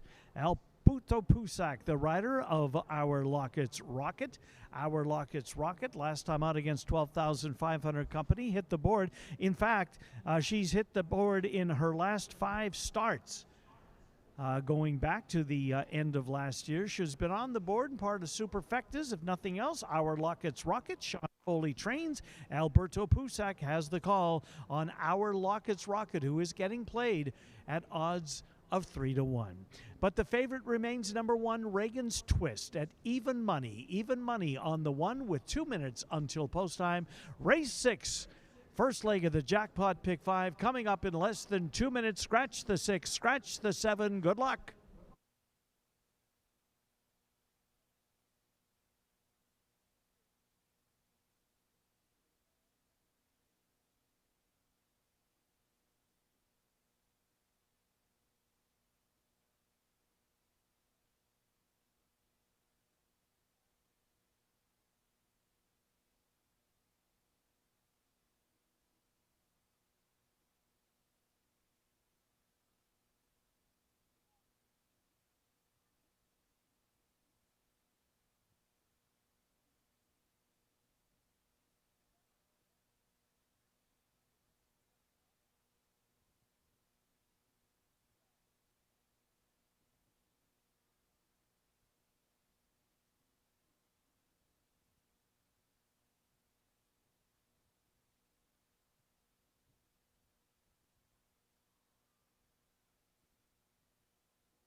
Horses have reached the gate. It's post time.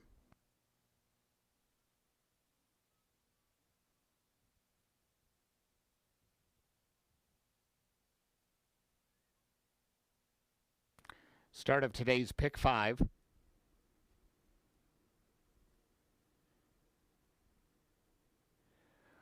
Regan's Twist, the first one in. Our Locket's Rocket.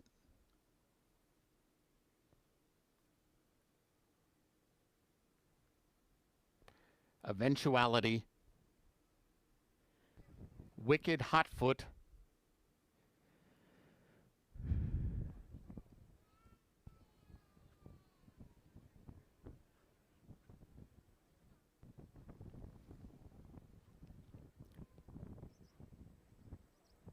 Ms. Relevant.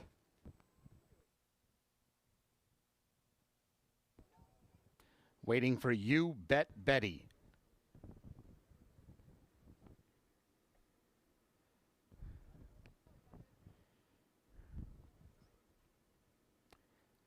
They're all in line. And they're off.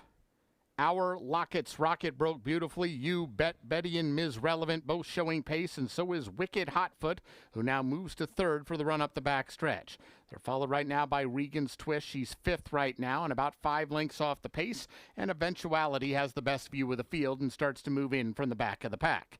Ms. Relevant finds the front from You Bet Betty at the half-mile pole. Wicked Hotfoot has room down at the fence and is coming on through a joint second now, and less than a length off the lead. Eventuality has moved all the way up into the 4th spot. She's about 3 wide, making their way around the turn. Then Our Locket's Rocket and Regan's Twist really wide open as they move into the far turn. Here's Wicked Hotfoot inside of Ms. Relevant. There goes Eventuality on the far outside. These 3 across the track now as they come to the top of the stretch. Ms. Relevant between runners. Wicked Hotfoot to her inside, Eventuality to her outside, and Regan's Twist swings into action now from 4th, and she may be the one with the best momentum. Eventuality hits the front. She's got a held off Regan's Twist. Regan's Twist. Alfredo Triana Jr. up to Eventuality and by to get the win. Regan's Twist beat Eventuality, Wicked Hotfoot third, and Ms. Relevant.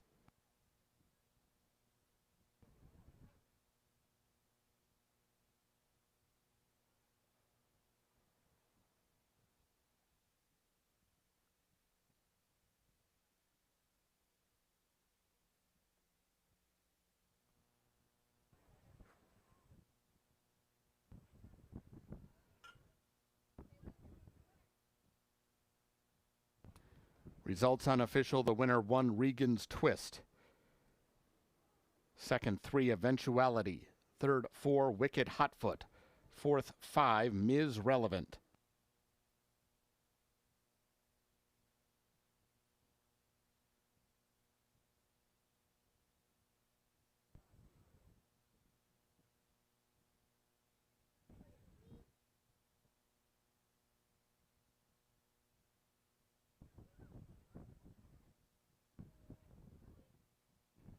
Returning to the winner's circle, 1, Regan's Twist. 3-year-old Grey Roan filly by Street Strategy out of Twisted Regan. She's owned and trained by Riley Parsons. Winning rider Alfredo Triana Jr. Regan's Twist was bred in Iowa by her owner-trainer. Running time 1:13.2.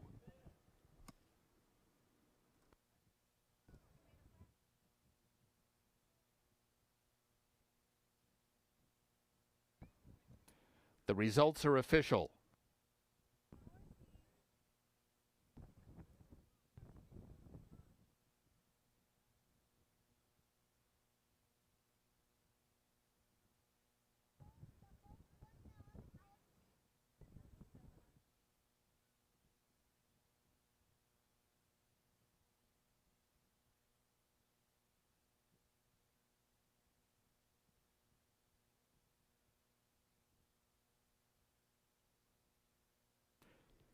Exacta $13.60, Quinella $8, Trifecta $20.90, the Dime Super $19.35. Double paid $9.40, the Pick 3 $10.20. Up next, race 7, no program changes. This race begins the late pick 4. 21 minutes to post.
Horses are arriving in the paddock for race number 7, 14 minutes until post time for the 7th race, a 6-furlong affair for Iowa-bred maidens. This race begins the final pick 4 of the day as we're down to 4 races remaining on the card. That's Flat Sprout, Katie Storsum trains.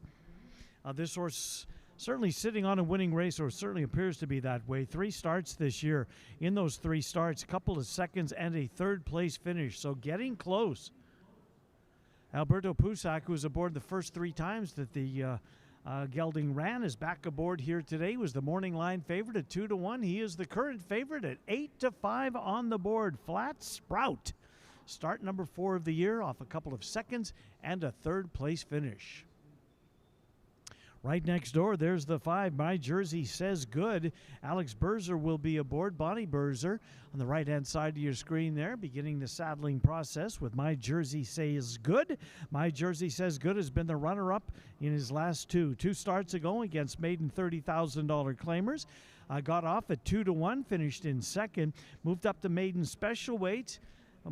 Meant all the way up to 17-1, so not a lot of respect on the raise, but still ran a heck of a race, finishing in 2nd in that 8-horse field. My Jersey Says Good. Maybe today is good enough to break his maiden. He's 4-1 on the board with 13 minutes until post time. And the 6, Galvanizer. Brandy Fett trains Galvanizer.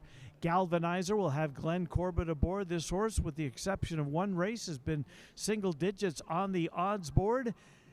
Galvanizer this year, 5 starts for the Iowa bred, all of them here a couple of seconds to show for his efforts so far in 2026. Brandy Fett trains Galvanizer. Prairie Meadows Hall of Fame jockey Glenn Corbett will have the call on Galvanizer at 5-1.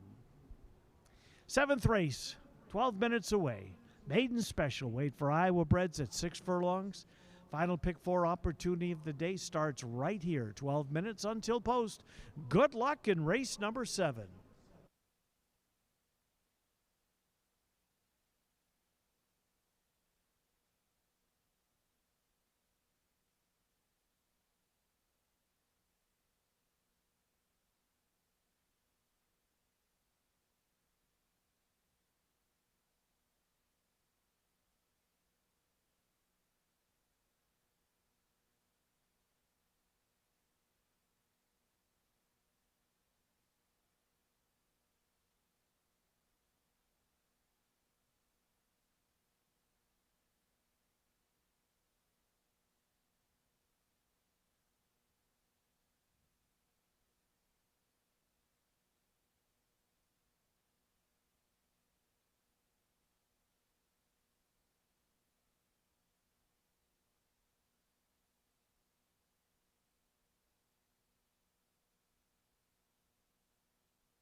Horses for the 7th race are coming onto the track. This race at 6 furlongs, no program changes. This race begins the late pick 4.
Here's the field for race 7. 1, No Free Kisses, Alfredo Triana Jr. 2, Time to Jive, Ronnie Huckabee. 3, King George, Antonio Giron. 4, Flat Sprout, Alberto Pusac. 5, My Jersey Says Good, Alex Berzer. 6, Galvanizer, Glenn Corbett. 7, Shining Eye, Elvin Gonzalez. And 8, Sailor Man, Ken Tohill. 5 minutes to post.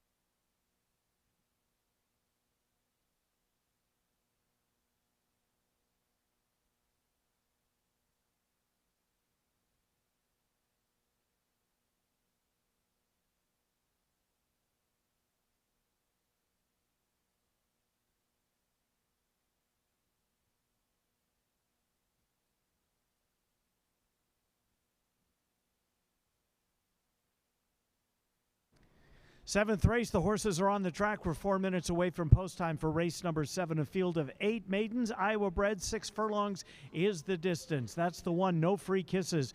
Dave McShane trains Alfredo Triana Jr. Is he looking for his 3rd winner of the afternoon?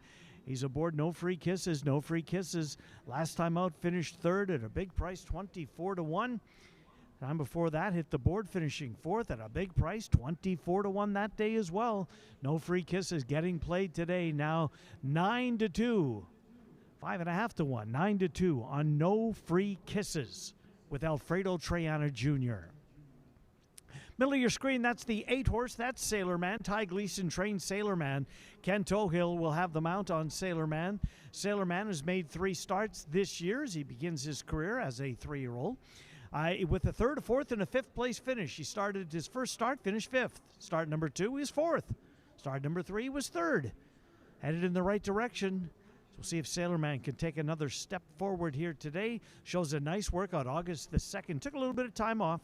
Returns to the races with a 3 furlong work in 35 flat. Best of 23 to work for 3 furlongs on the morning of August the 2nd. The 4 horse is Flat Sprout, and that is the 8-5 favorite. Caddy Storsum trains. This one knocking on the door as well. 3 starts this year, has never finished worse than 3rd in any of them. Still looking for that maiden win, couple of seconds, and a 3rd place finish. Flat Sprout, Alberto Pusac has the mount on Flat Sprout, 8-5, and the favorite on the board with 3 minutes until post time. This race begins the final pick 4 of the day. Pick 4 wagering here. 6 furlongs is the distance. 2 minutes until post time. 7th race in 2 minutes. Good luck.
Horses have reached the gate. It's post time.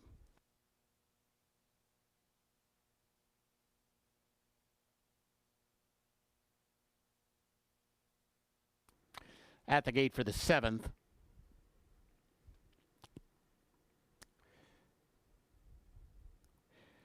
No Free Kisses. My Jersey Says Good.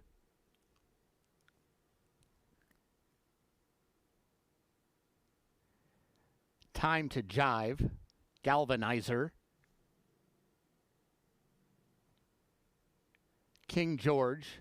Shining Eye.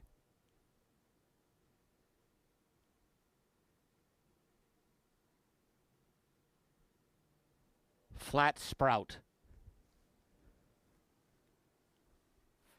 Waiting for Sailor Man.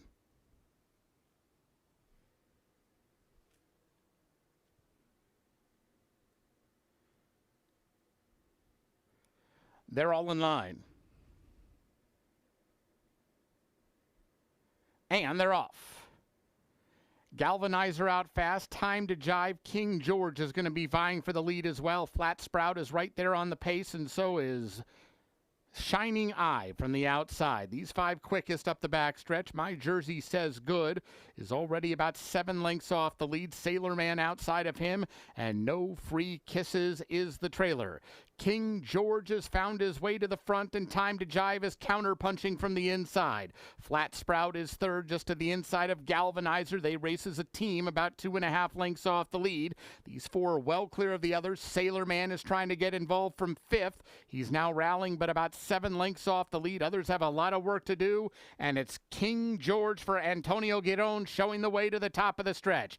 King George in front as they make the turn for home. He's leading Time to Jive. Galvanizer third, then Flat Sprout. Others are far back, and King George is the boss at the 8th pole. King George coming to mid-stretch on a 2.5, 3-length lead. Far back, here comes No Free Kisses rallying up into the 2nd spot, but he won't get King George.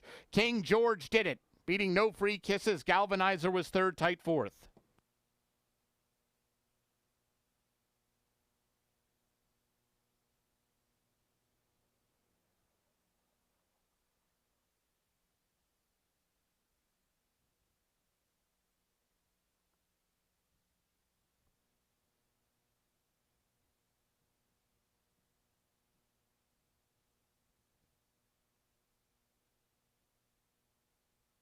Unofficial winner 3, King George. Second 1, No Free Kisses. Third 6, Galvanizer. A photo for 4th.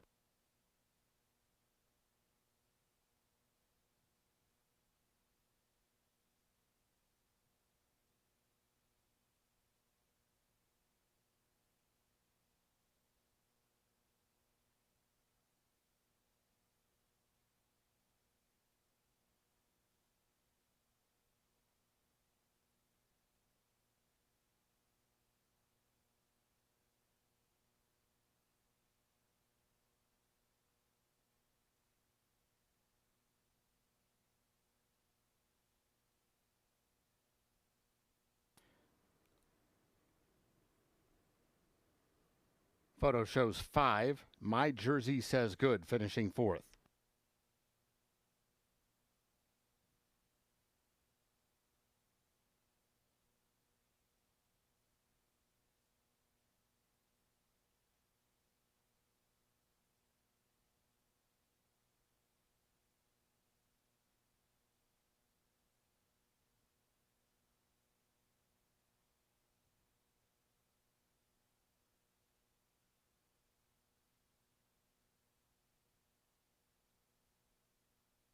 Results are official.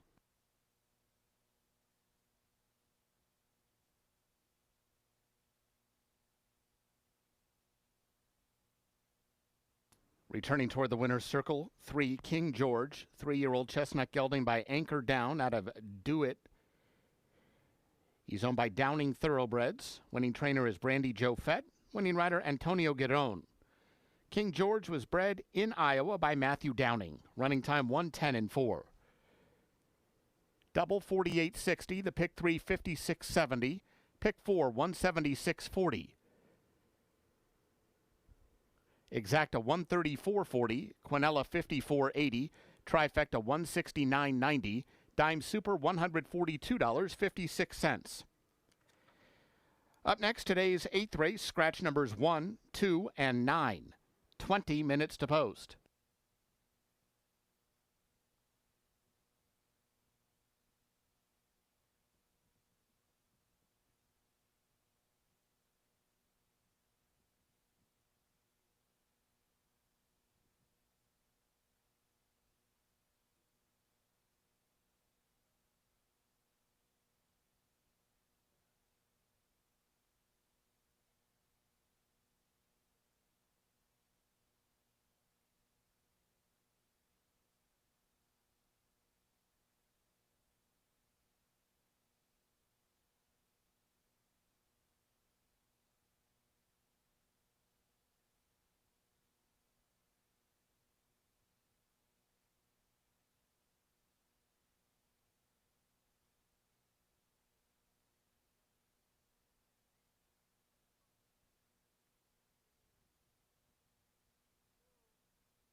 Eighth race coming up in 13 minutes. 3 scratches in this race. It's a maiden race for 2-year-old fillies at 5.5 furlongs. We're down to a field of 7 as we scratch the 1 Riley's Way, the 2, My Cajun Queen, and number 9 Special Charlatan. The 1, the 2, and the 9 have all been scratched.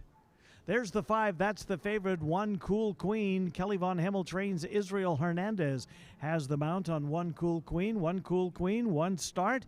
Showed the way until about the furlong pole. Still finished second in that race. Got away at about odds of 5-2 or thereabouts. I've been off since the 5th of July, but shows a couple of workouts. And in preparation for the comeback, more than a couple of workouts. 3 of them, in fact. So obviously, 1 Cool Queen and good fettle as she gets ready to head back to the races here today. 1 Cool Queen, Israel Hernandez, 7-5 off 3 workouts since that last and only race, a second-place finish. 7 horse is Sassy Girl. Riley Parson trains Sassy Girl. Sassy Girl is 3-1. Couple of starts. Debut was really good. Second. Beaten only by a head. Came back in a field of 7 at 5 furlongs and finished a 5th, an even 5th that day. But it repeats the debut. Sassy Girl might be a big factor in here. She's 3-1 on the board. Sassy Girl with Ken Tohill in the irons at 3-1. 3 horse is Greer's here. Kevin Eichelberry trains.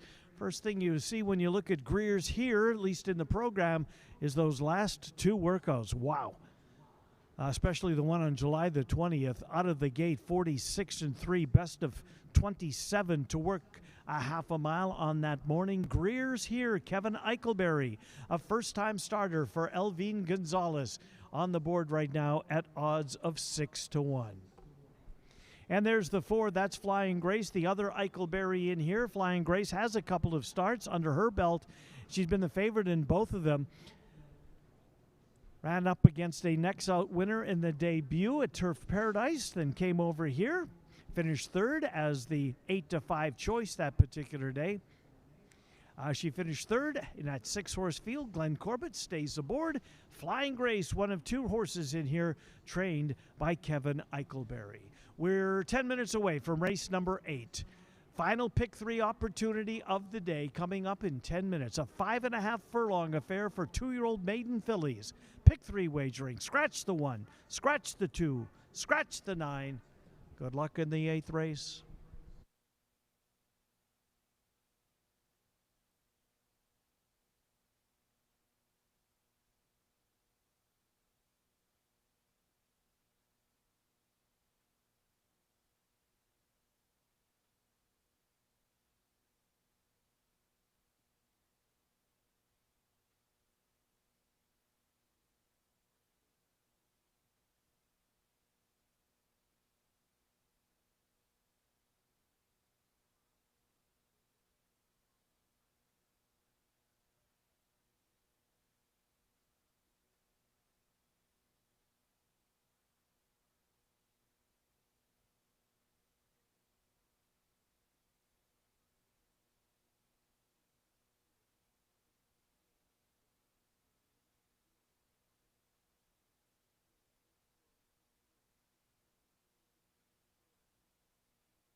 Horses for the 8th race are coming onto the track. This race at 5.5 furlongs, scratch numbers 1, 2, and 9.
Here's the field for race 8. 3, Greer's Here, Elvine Gonzalez. 4, Flying Grace, Glenn Corbett. 5, One Cool Queen, Israel Hernandez. 6, Will's Tour, Christian Alvarado. 7, Sassy Girl, Ken Tohill. 8, Spicy Whiskey Lass, Antonio Giron. And 10, Increase, Alfredo Triana Jr. 4 minutes to post.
Ladies and gentlemen, number 4, Flying Grace, unseated the rider and is loose.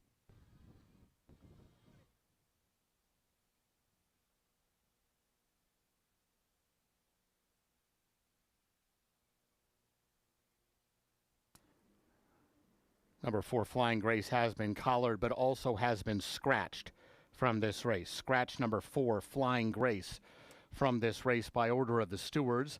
There will be a consolation double, races 7 and 8. Numbers 3 and 4. If you have number 4, Flying Grace, as the second or third leg of a pick 3 wager, or in a pick 4 or pick 5, you'll get the off-time favorite in her place. All other wagers concerning number 4 are subject to refund. Windows remain open, still time to make exchanges and wagers. Scratch 4, Flying Grace.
Horses have reached the gate. It's post time.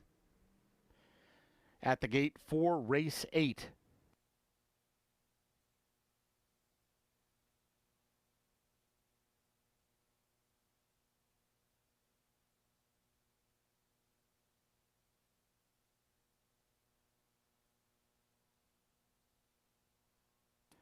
Greer's Here, the first one in.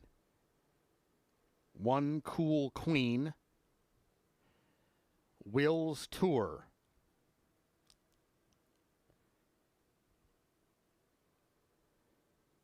Sassy Girl.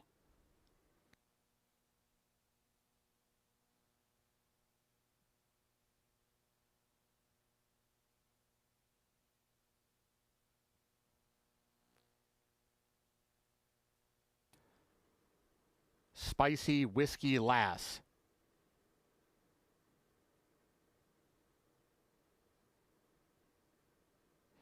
Waiting for Increase.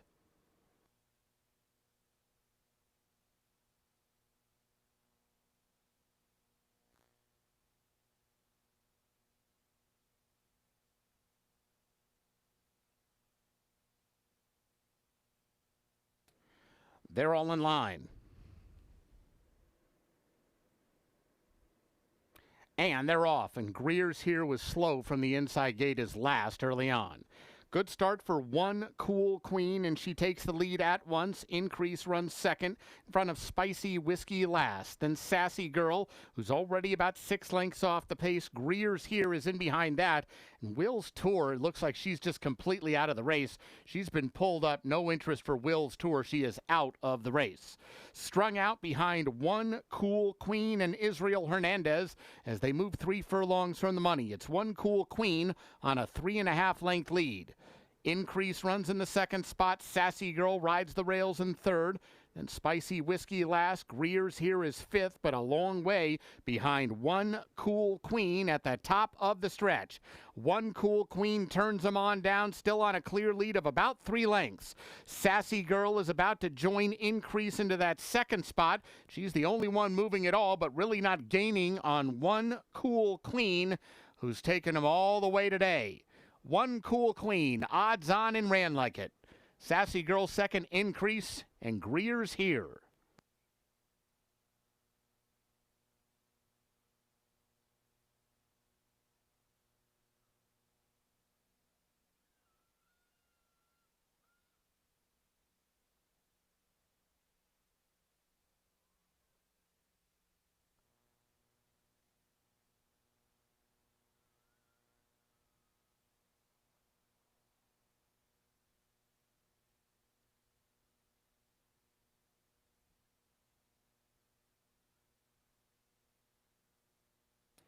Results unofficial. The winner 5, 1 Cool Queen. Second, 7 Sassy Girl. Third, 10 Increase. Fourth, 3 Greer's Here.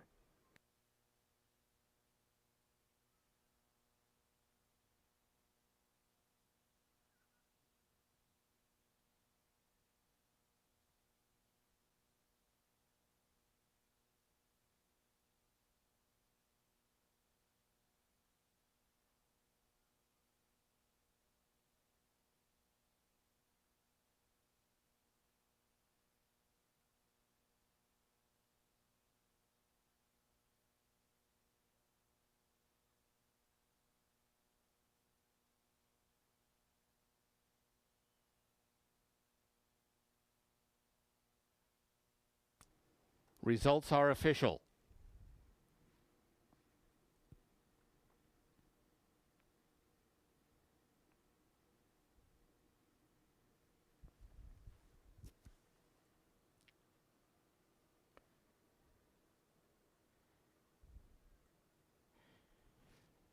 Exacta $14, Quinella $9.40, Trifecta $10.35, Dime Super $3.78, Double $44.80, Consolation Double $19.60, Pick 3 $27.35.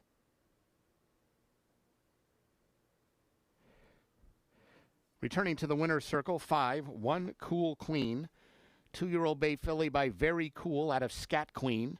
She's owned by Annie Hansen Hines. Winning trainer is Kelly Von Hemel. The winning rider, Israel Hernandez. 1 Cool Queen was bred in Nebraska by her owner. Running time 1:05.2. Up next, today's 9th race. No program changes. 21 minutes to post.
The fillies and mares are in the paddock for the 9th race, 14 minutes until post time. This is a starter allowance race. To be eligible for this race, you had to have started for a claiming price of $30,000 or less and never won 3 races lifetime. Fillies and mares, a field of 6 lining up in race number 9. We are 14 minutes away from post time. We have co-favorites, the 2 Ides of DeMarch and the 6 Singing Emma. There's the Ides of DeMarch. Kelly McShane trains Ides of DeMarch. Orlando Mojica has the call. This horse came from off the pace last time out and drew away to win convincingly. A 4-length winner, that against $30,000 non-winners of 2. Fits the non-3, started for 30, eligible for this race. Ides of DeMarch, the leading owner, the leading trainer. Ides of DeMarch, currently co-favored at 2-1. 6 horse is Singing Emma. Dwayne Loy owns and trains. There's Dwayne in the cowboy hat. Singing Emma, last time out, finished 3rd in a starter, 12,500. Time before that, had a nice second place finish. And Glenn Corbett rode the mare that day. He's back aboard here today. Singing Emma, 10 starts this year, a win, a couple of seconds of the 3rd place finish as Emma gets a little bit of a cool down from the hose there from trainer Dwayne Loy. The 6 horse, co-favored at 2-1. There's the 3, that's Betcha. Beatcha.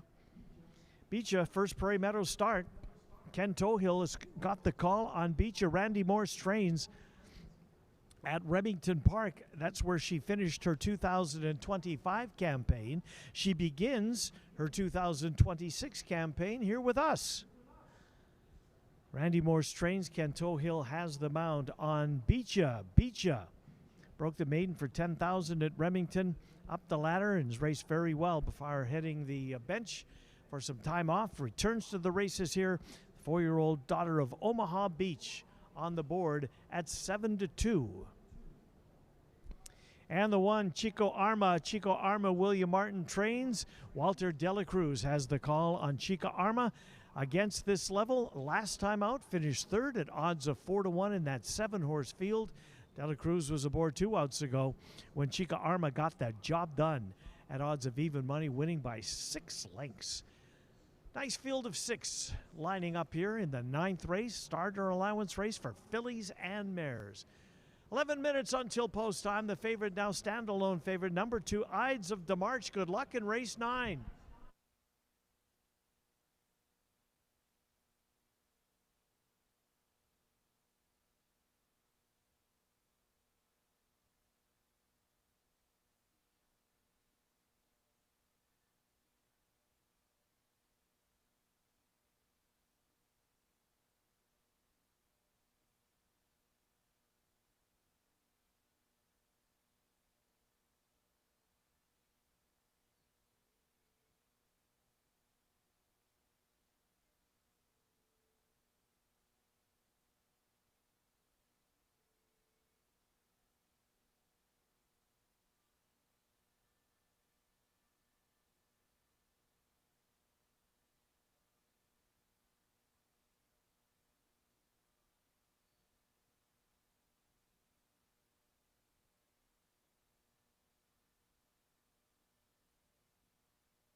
Ladies and gentlemen, number 6, Singing Emma, is getting a shoe repair in the paddock. There may be a delay before the post parade.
Horses for the 9th race are coming onto the track. This race at 6 furlongs, no program changes.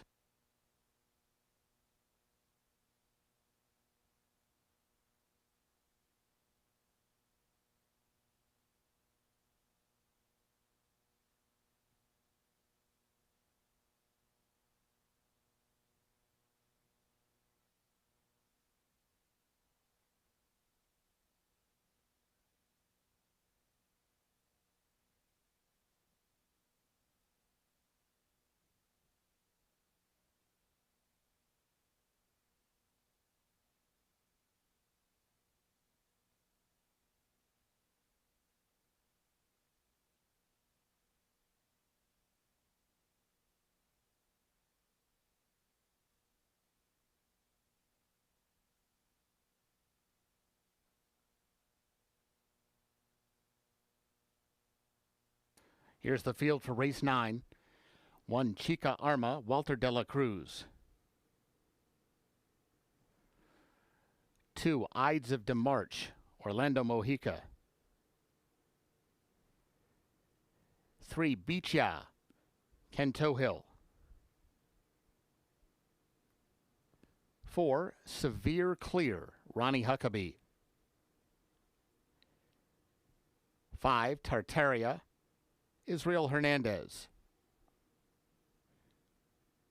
And 6, Singing Emma, Glenn Corbett. 5 minutes to post.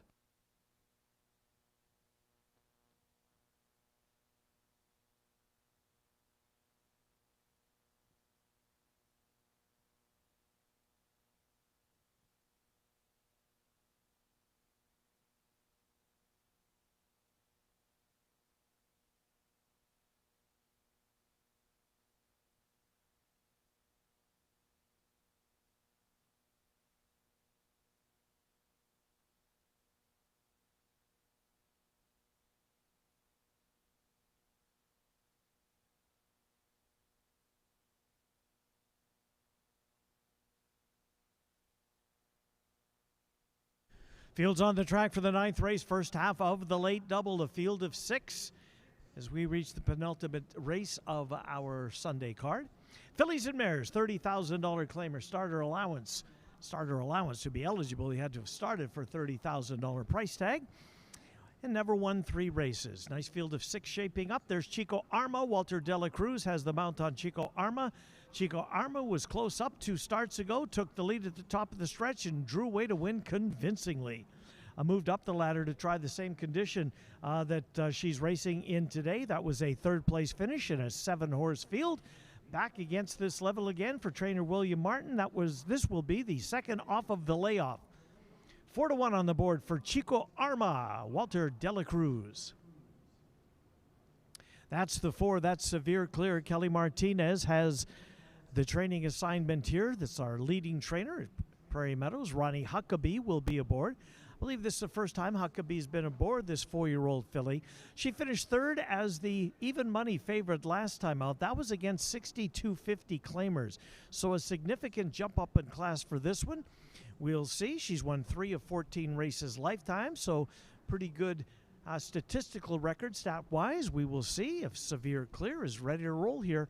On the raise, she is 9-1 on the board. Ronnie Huckabee in the irons.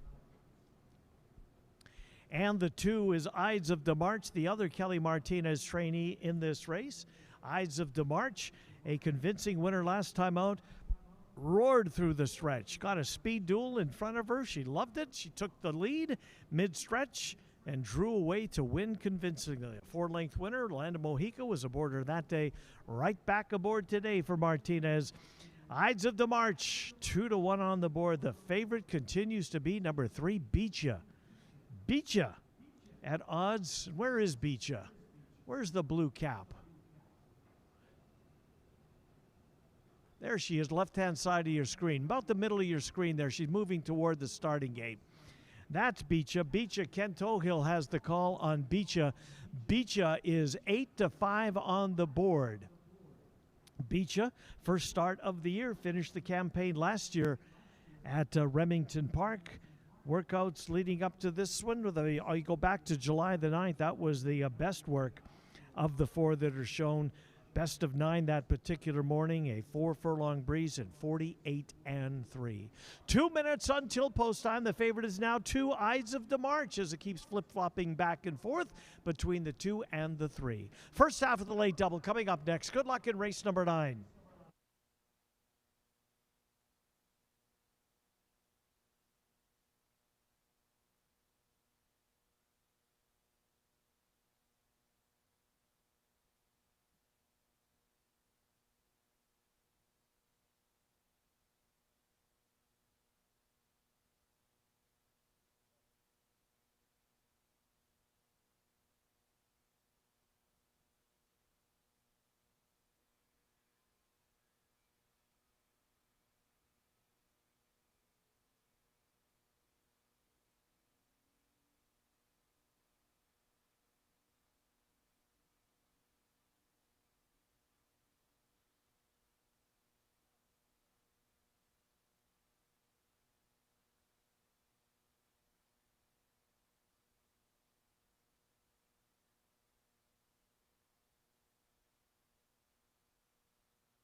Horses have reached the gate. It's post time.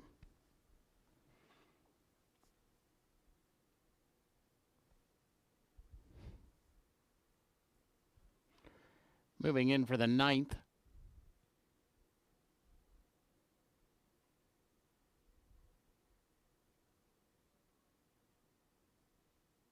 Chica Arma, Ides of the March, first 2. Beecha,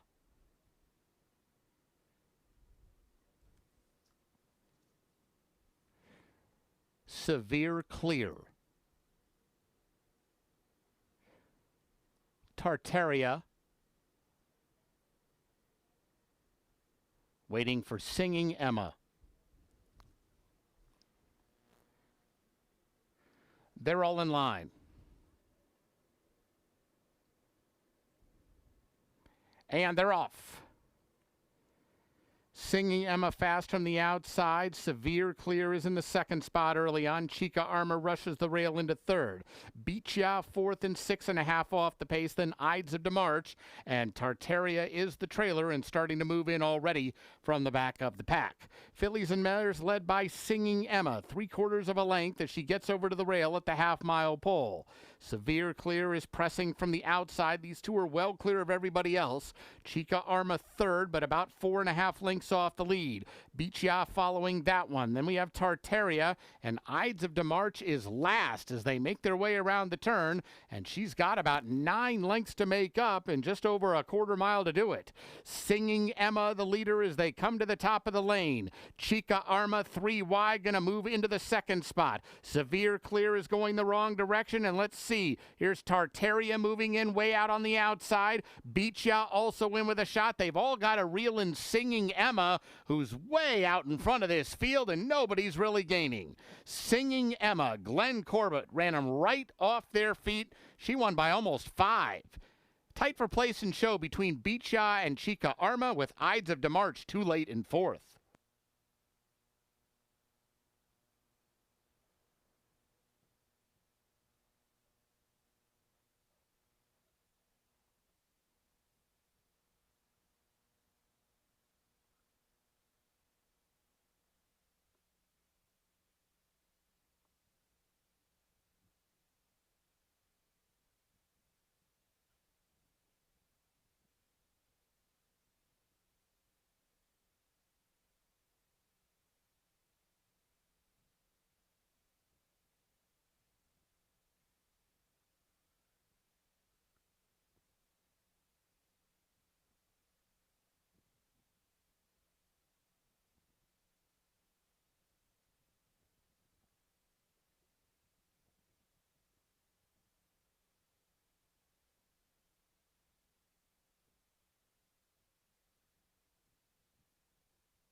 Results unofficial. The winner 6, Singing Emma.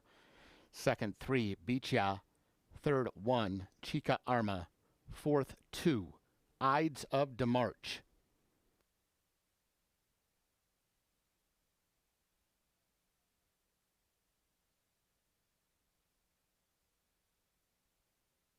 The results are official.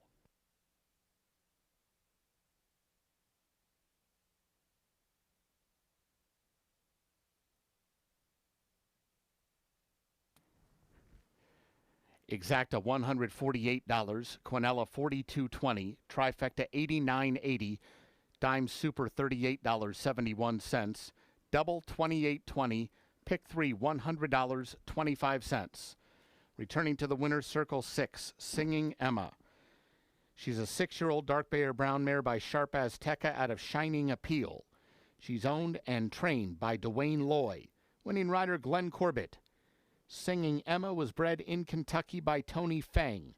Running time 1:10 flat. Up next, today's 10th and final live race, Scratch 4, Catch and Release. This race offers super high 5 wagering. There's a carryover of $2,832 in the jackpot pool. 21 minutes to post.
10th race, 14 minutes away, 14 minutes. Final race of the day. Jackpot Super High Five is carryover is $2,832. A field of 8. We're scratching number 4, Catch and Release. We can tell you that the jackpot pick 5 will be won. There is a lone ticket live to the 8-horse in this race. If the 8-horse wins, the pool would pay, let me get it in front of me here, $30,654. If anybody but the 8 wins, we'll have a carryover tomorrow north of $28,000. That's the 1 horse we're looking at. That's Crimson Tapestry in this filly and mare race for Iowa bred $10,000 claiming maidens. The 1 horse, Walter Dela Cruz, will have the call. 4-5 last time out, finished second. Beaten by 10 lengths, but still, there were 4 of them that finished behind this 4-year-old filly. Last couple of starts, 2 out of the last 3 anyways, couple of second place finishes, so seemingly headed to the right direction. Kelly Martinez trains Crimson Tapestry at 2-1. There's the 8. That's Fine Cut Ice. Brandy Fett trains the first-time starter. If this one wins, the jackpot pool gets paid out. 14-1 on the first-time starter, daughter of Keen Ice, a Travers winner from a few years back. Fine Cut Ice debuts with Lasix, currently on the board at 14-1. And there's the 9 out there on the walking ring. That's Julie the Jet. Julie the Jet was 20-1 in the morning line, but it's been bet way down. 4-1 currently on Julie the Jet. Julie the Jet, 1 start this year, 1 start last year. Looks to improve, but drops in significantly easier for today's race. A field of 8 in the finale. Good luck in race number 10. By the way, post time tomorrow, 4 o'clock, our final Monday of the 2026 season, with the exception of Labor Day, as we move to 3 days a week starting next weekend. Again, with the exception of Labor Day, we'll race Friday, Saturday at 5, Sunday at 4. Labor Day at 4 as well, but tomorrow, our final Monday. Good luck in the nightcap.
Horses for the 10th race are coming onto the track.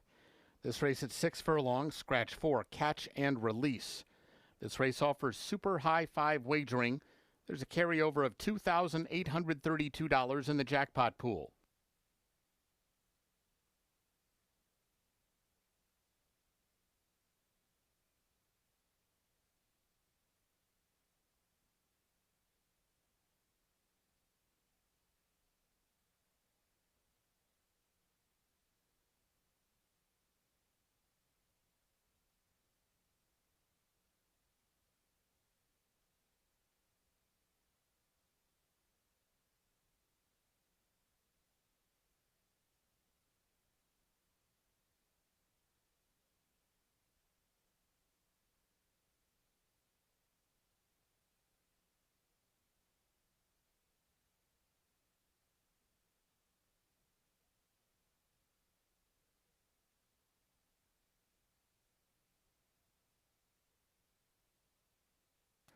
Here's the field for race 10. 1, Crimson Tapestry, Walter de la Cruz. 2, Hurricane Warning, Elvine Gonzalez. 3, Blues Prancer, Ronnie Huckabee. 5, Sober Someday, Israel Hernandez. 6, Morning Glory Gold, Alberto Pusac. 7, Free and Able, Ken Tohill. 8, Fine Cut Ice, Antonio Giron. And 9, Julie the Jet, Orlando Mojica. 5 minutes to post.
Horses have reached the gate. It's post time. Set to load for the 10th.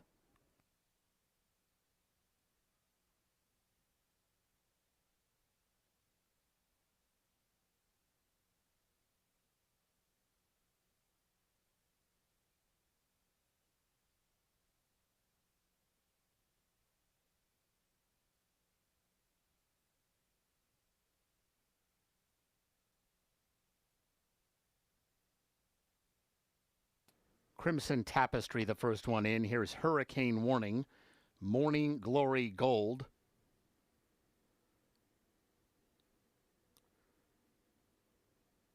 Free and Able.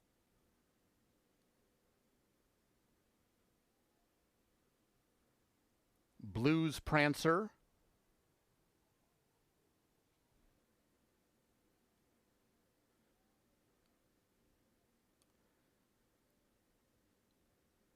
Fine Cut Ice. Sober Someday.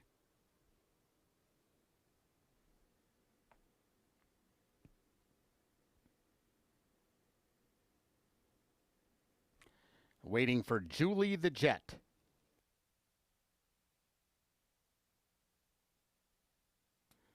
They're all in line. And they're off.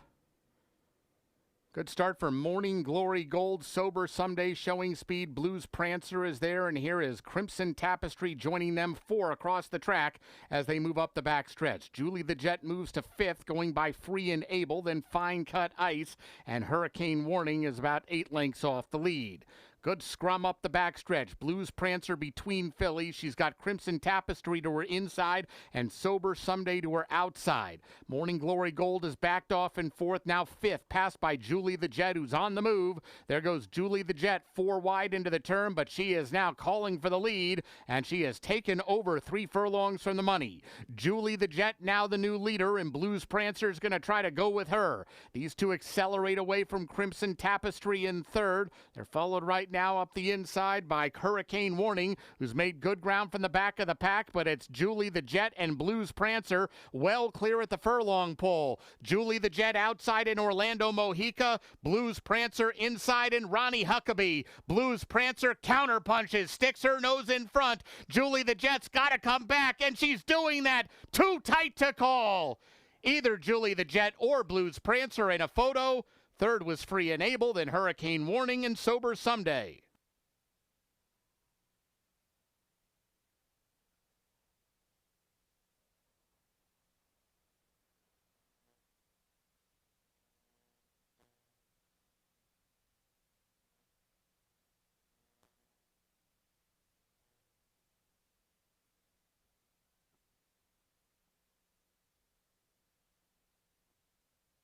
Photo finish.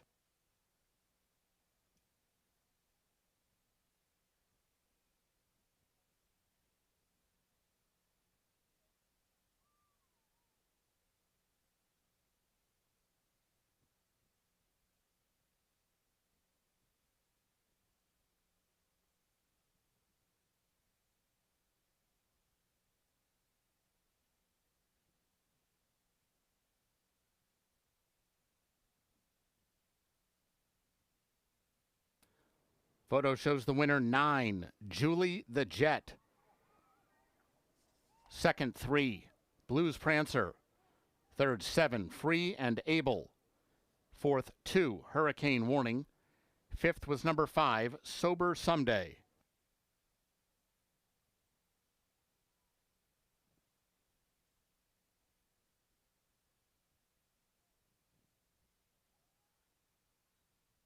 Returning toward the winner's circle, 9, Julie the Jet. 3-year-old bay filly by Maximus Mischief out of Wild About Irene. She's owned by Brandy Lizalde. Winning trainer is Lisa Goodkin. The winning rider, Orlando Mojica. Julie the Jet was bred in Iowa by Hargan's Racing Stable. Running time 1:12 flat. Results are official.